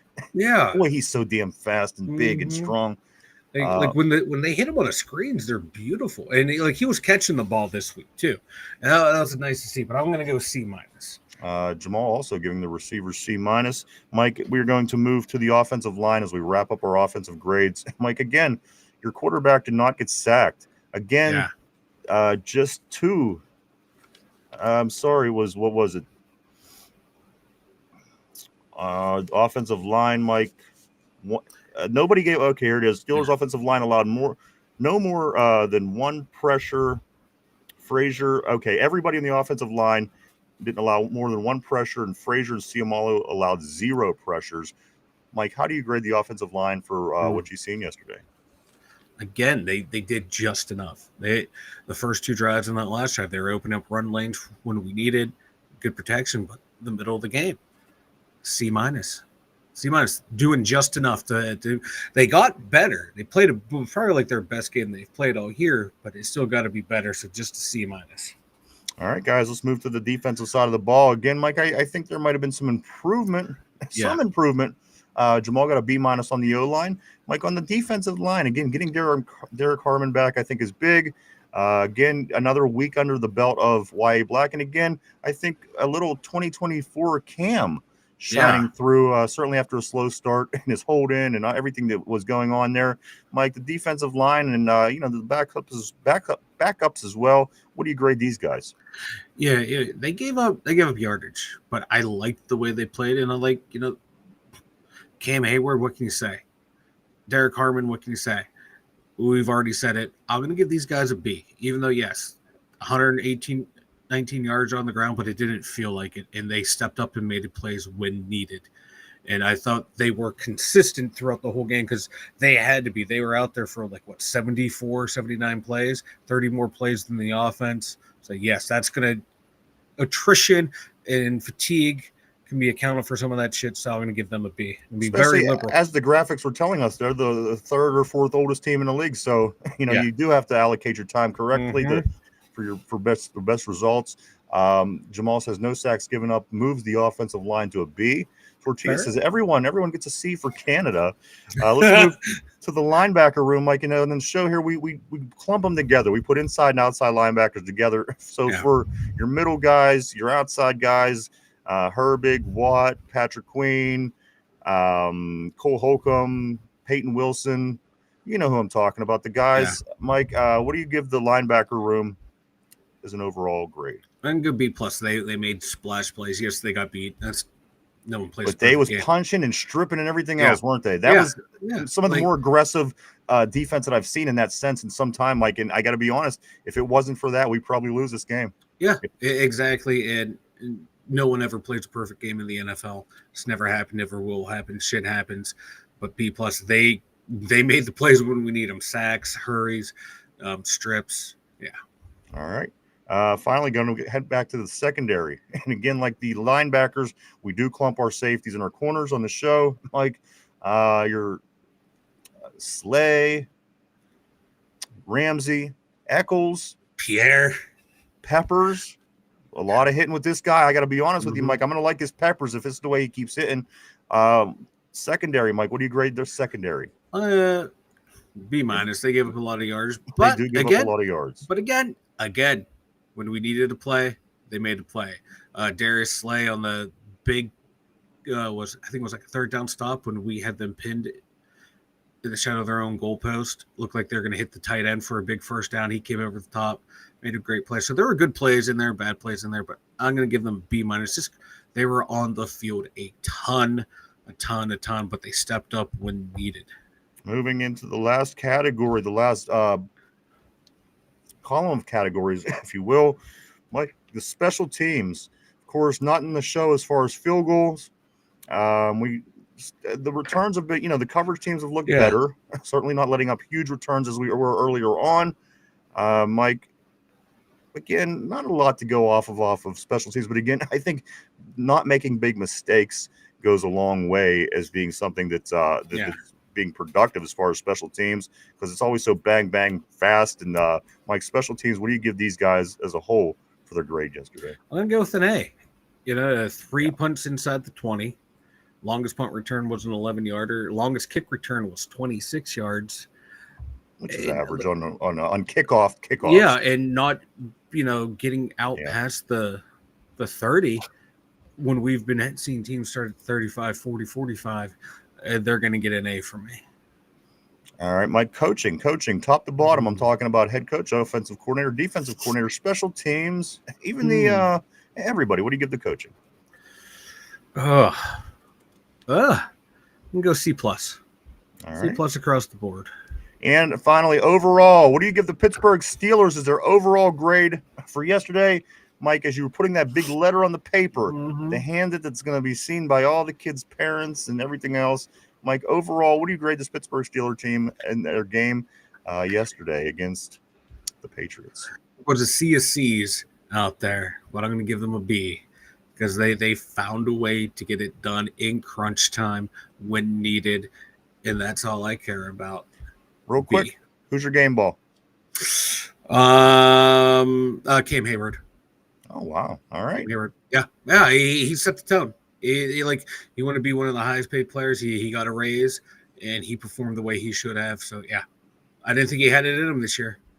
All right, we'll take it, Mike. Let me pull up one more thing here. I got to pull up our numbers for our CBS Pick'ems. Again, guys, do jump on. Sign up. It takes about 30 seconds. It costs absolutely nothing to get involved with the CBS Pick'em. Again, as Phil said on the board, he missed the first week, but he's already catching up, guys. I know I'm pretty sure he's going to lap Derpy at some point, which I think is going to be the greatest thing ever. But it's getting close, Mike. It's been close. It's staying close. And again, the opportunity that Phil the Steel is getting to get back in, and he seems to be doing just fine.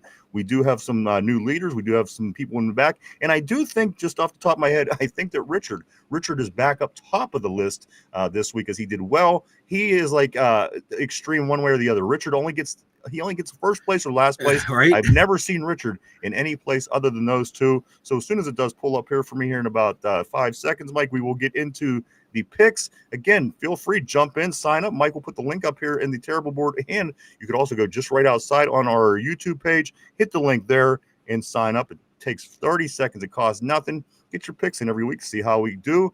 I'm almost there, I promise you. And I'm going into it right now.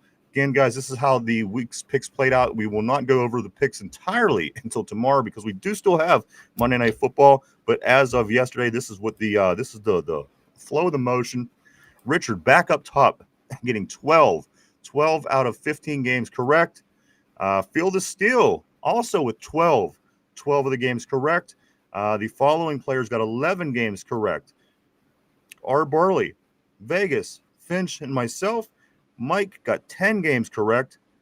Corey got 9. Derpy got 9, and Cody got 8. So we don't have a winner or a loser yet. So we will get that all figured out tomorrow. But as I said, as I go over to the year to date, Mike, I do see Field of Steel only a couple, about 6 points still behind Derpy, but nonetheless, he played a whole week less. So Derpy's sitting there with a total of 30 points on the season. And this is what the overall looks like. Again, Mike, it will switch tonight. Richard at the top with 36 wins, 36 correct, I'm sorry. RB, 36 in second place. Vegas has 35 all by himself. In third place of the year to date total, Finch and myself have 34. You and Corey Beavers have 32. Cody, 31. Derpy, 30. And again, Field of Steel making his way back into it.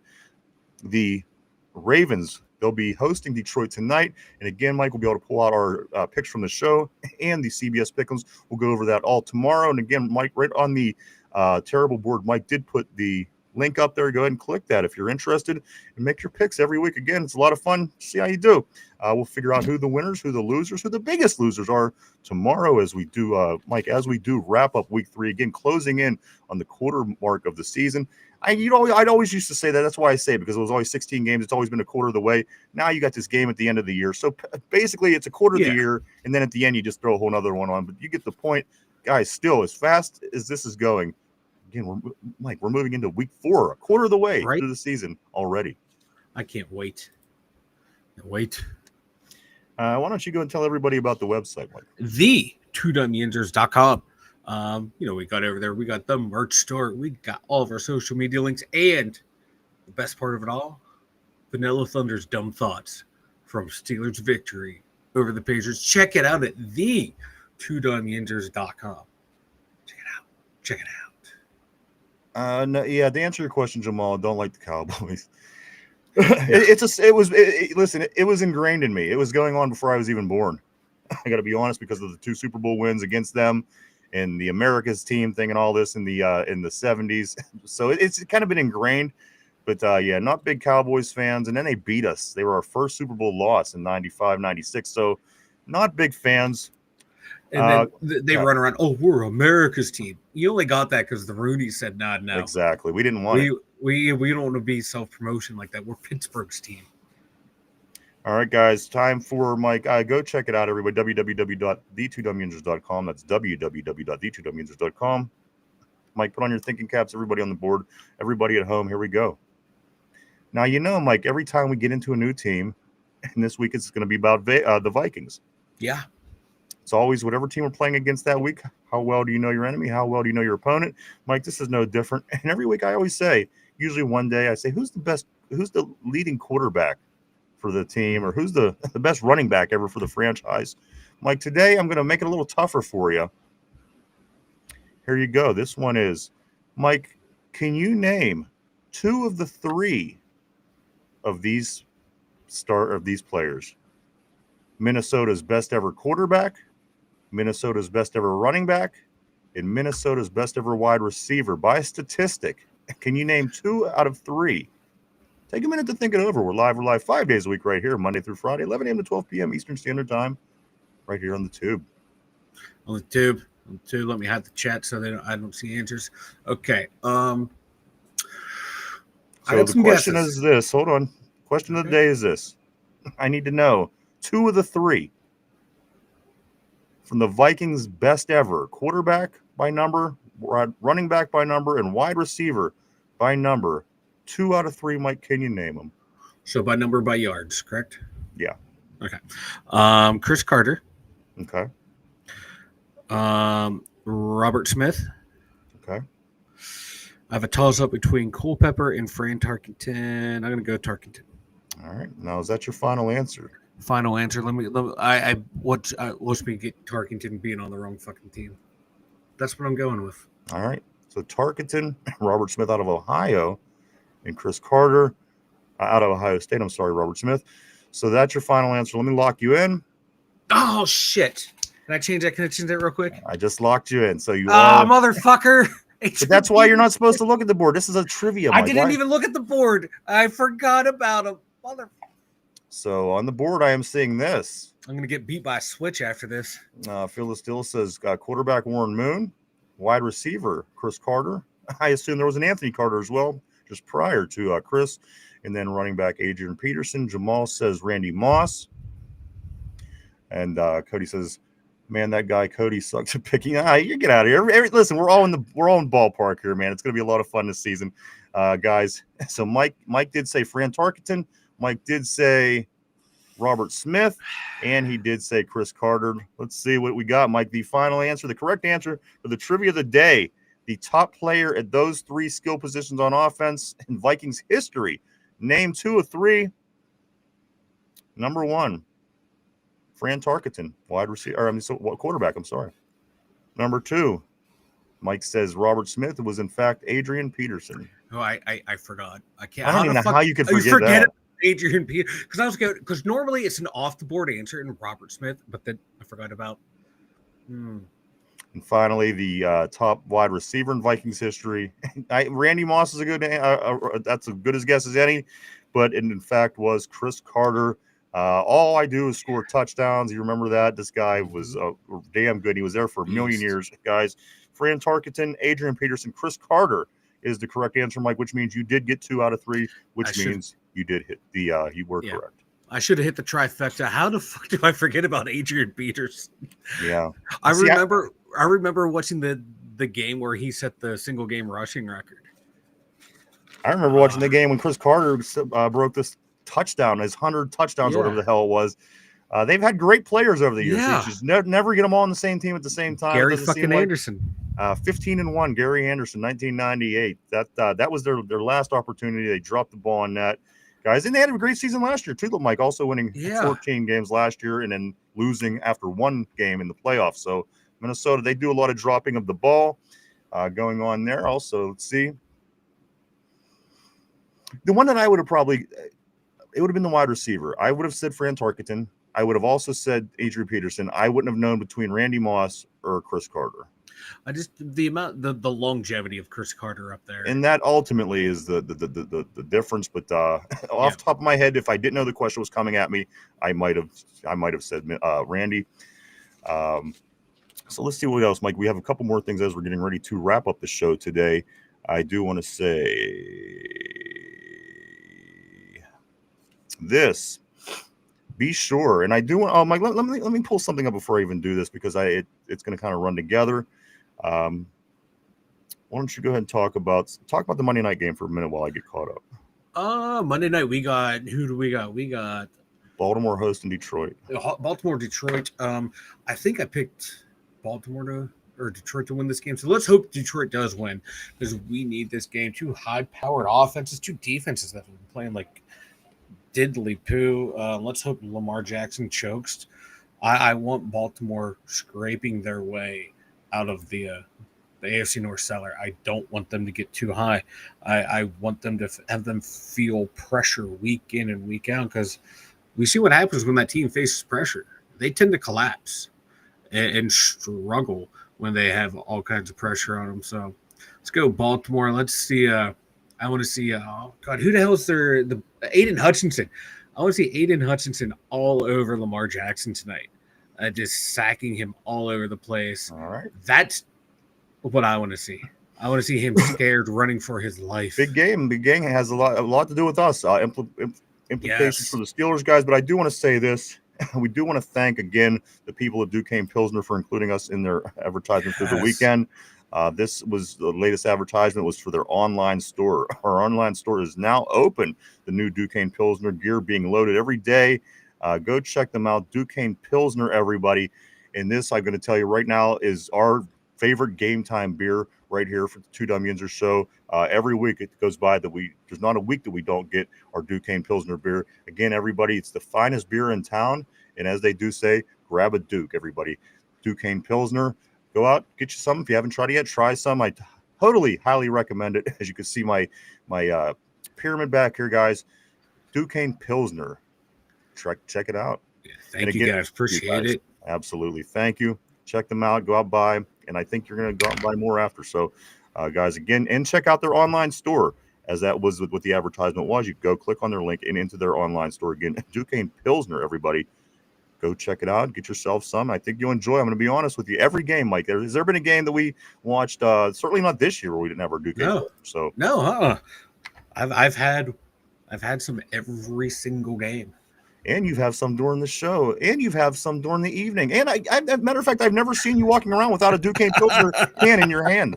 I'm going to be honest with you, but you're making it sound like I have a problem. And like, remember when I pulled out all your whiskey bottles and all your wine bottles and all your 40 bottles and everything else that you had? How long did that particular bit go? It went on for a while.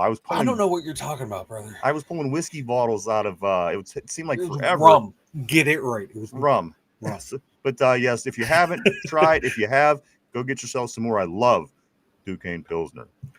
Guys, let's as I said, Mike, we're rounding third. I do want to say a couple things here. I want to say if you haven't had a chance yet, we are all over social media. Stop by. Check out any of our social media pages.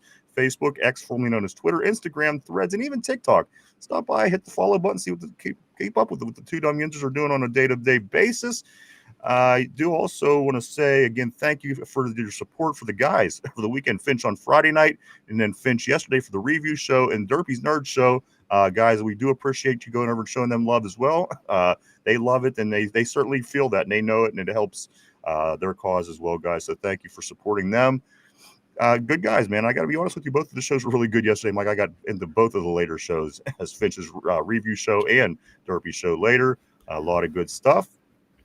Also, I want to say thank you to everybody for coming and hanging out with us today. We appreciate each and every one of you. We truly, honestly do. We wouldn't do it without you. Thank you so much. I want to say thank you, everybody on the board. You guys are always awesome, always keeping things very, very interesting here on the show. I think we could all admit that. And also, I do want to say thank you to everybody at home, whether you're in your car, whether you're at the gym, whether you're at work, or just watching the game on your TV at home. Thank you, too. Mike, anything before we do get ready to start wrapping things up for today? No, I got nothing, man. This was fun. I love Victory Monday. Yeah, me Love it. too. Love it. Even if it's an ugly win, it's still a win. Still, the sun's a little brighter. The birds are a little bit chirpier.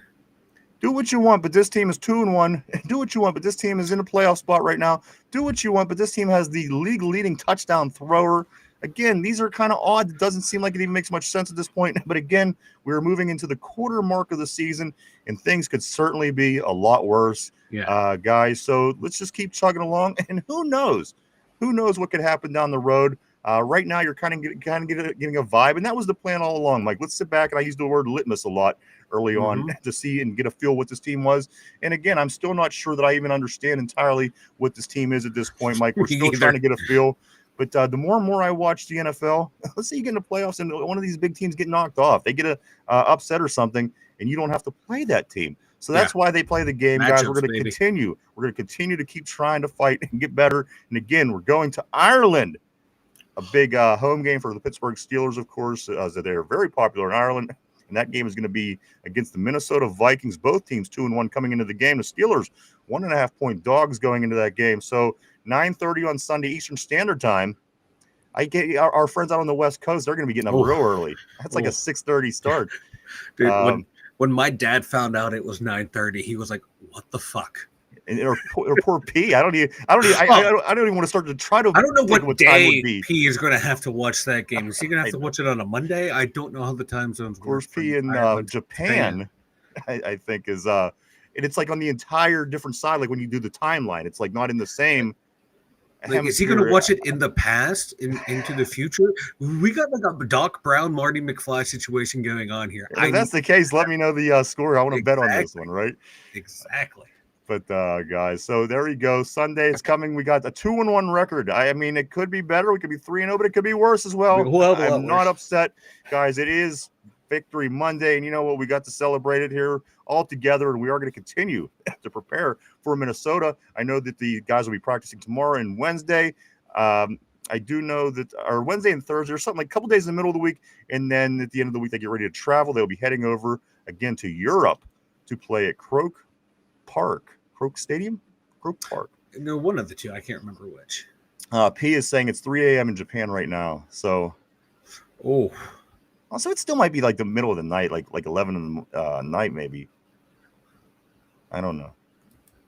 That's a lot of fast mathing. And Jamal says, man, we were tough enough to match up with the Vikings. I've never seen a full game of Justin Jefferson. Ain't that the truth? And that's the thing. One thing we got to remember, though, this team did win 14 games last year. This team did, even without McCarthy and after losing Darnold from last year, this team still found a way to go and put up 48 points against Cincinnati yesterday. Put it in perspective. When was the last time we put up 48 points against Cincinnati, even with that defense? It's not that great. So they're going to be good. It's going to be a challenge. I don't doubt that. And again, they're going to Ireland, and they're going to be excited to play us just as we are them. So again, we will do everything we can to prepare for that moving forward through this week, Mike. And again, I do want to say thank you so much. I also want to say, if you haven't had a chance, hit the like button, hit the share, and to subscribe. If you haven't had a chance, it helps us out greatly. We appreciate it very much. Jamal said that's how you know it's the team, not the quarterback. And I agree. Mike, anything before we wrap it up, man? No, man. Great show. Appreciate y'all. Absolutely, guys. We'll be back tomorrow at our regular time to do it all over again. We'll get all the scoop that we can up to the point. And who knows what the hell might happen. Like, maybe one of these days we'll wake up and we'll have a Tyreek Hill lining up as a wide receiver. You just don't know. The NFL is very entertaining anymore.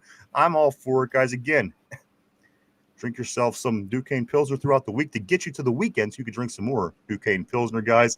Mike, I think that's it for me. Thank you so much on the board. Thank you, everybody. Thank you, Cody, Vegas, Jen, Jamal, everybody the whole way down the board, guys. You know I'm not missing anybody. I mean every single one of you.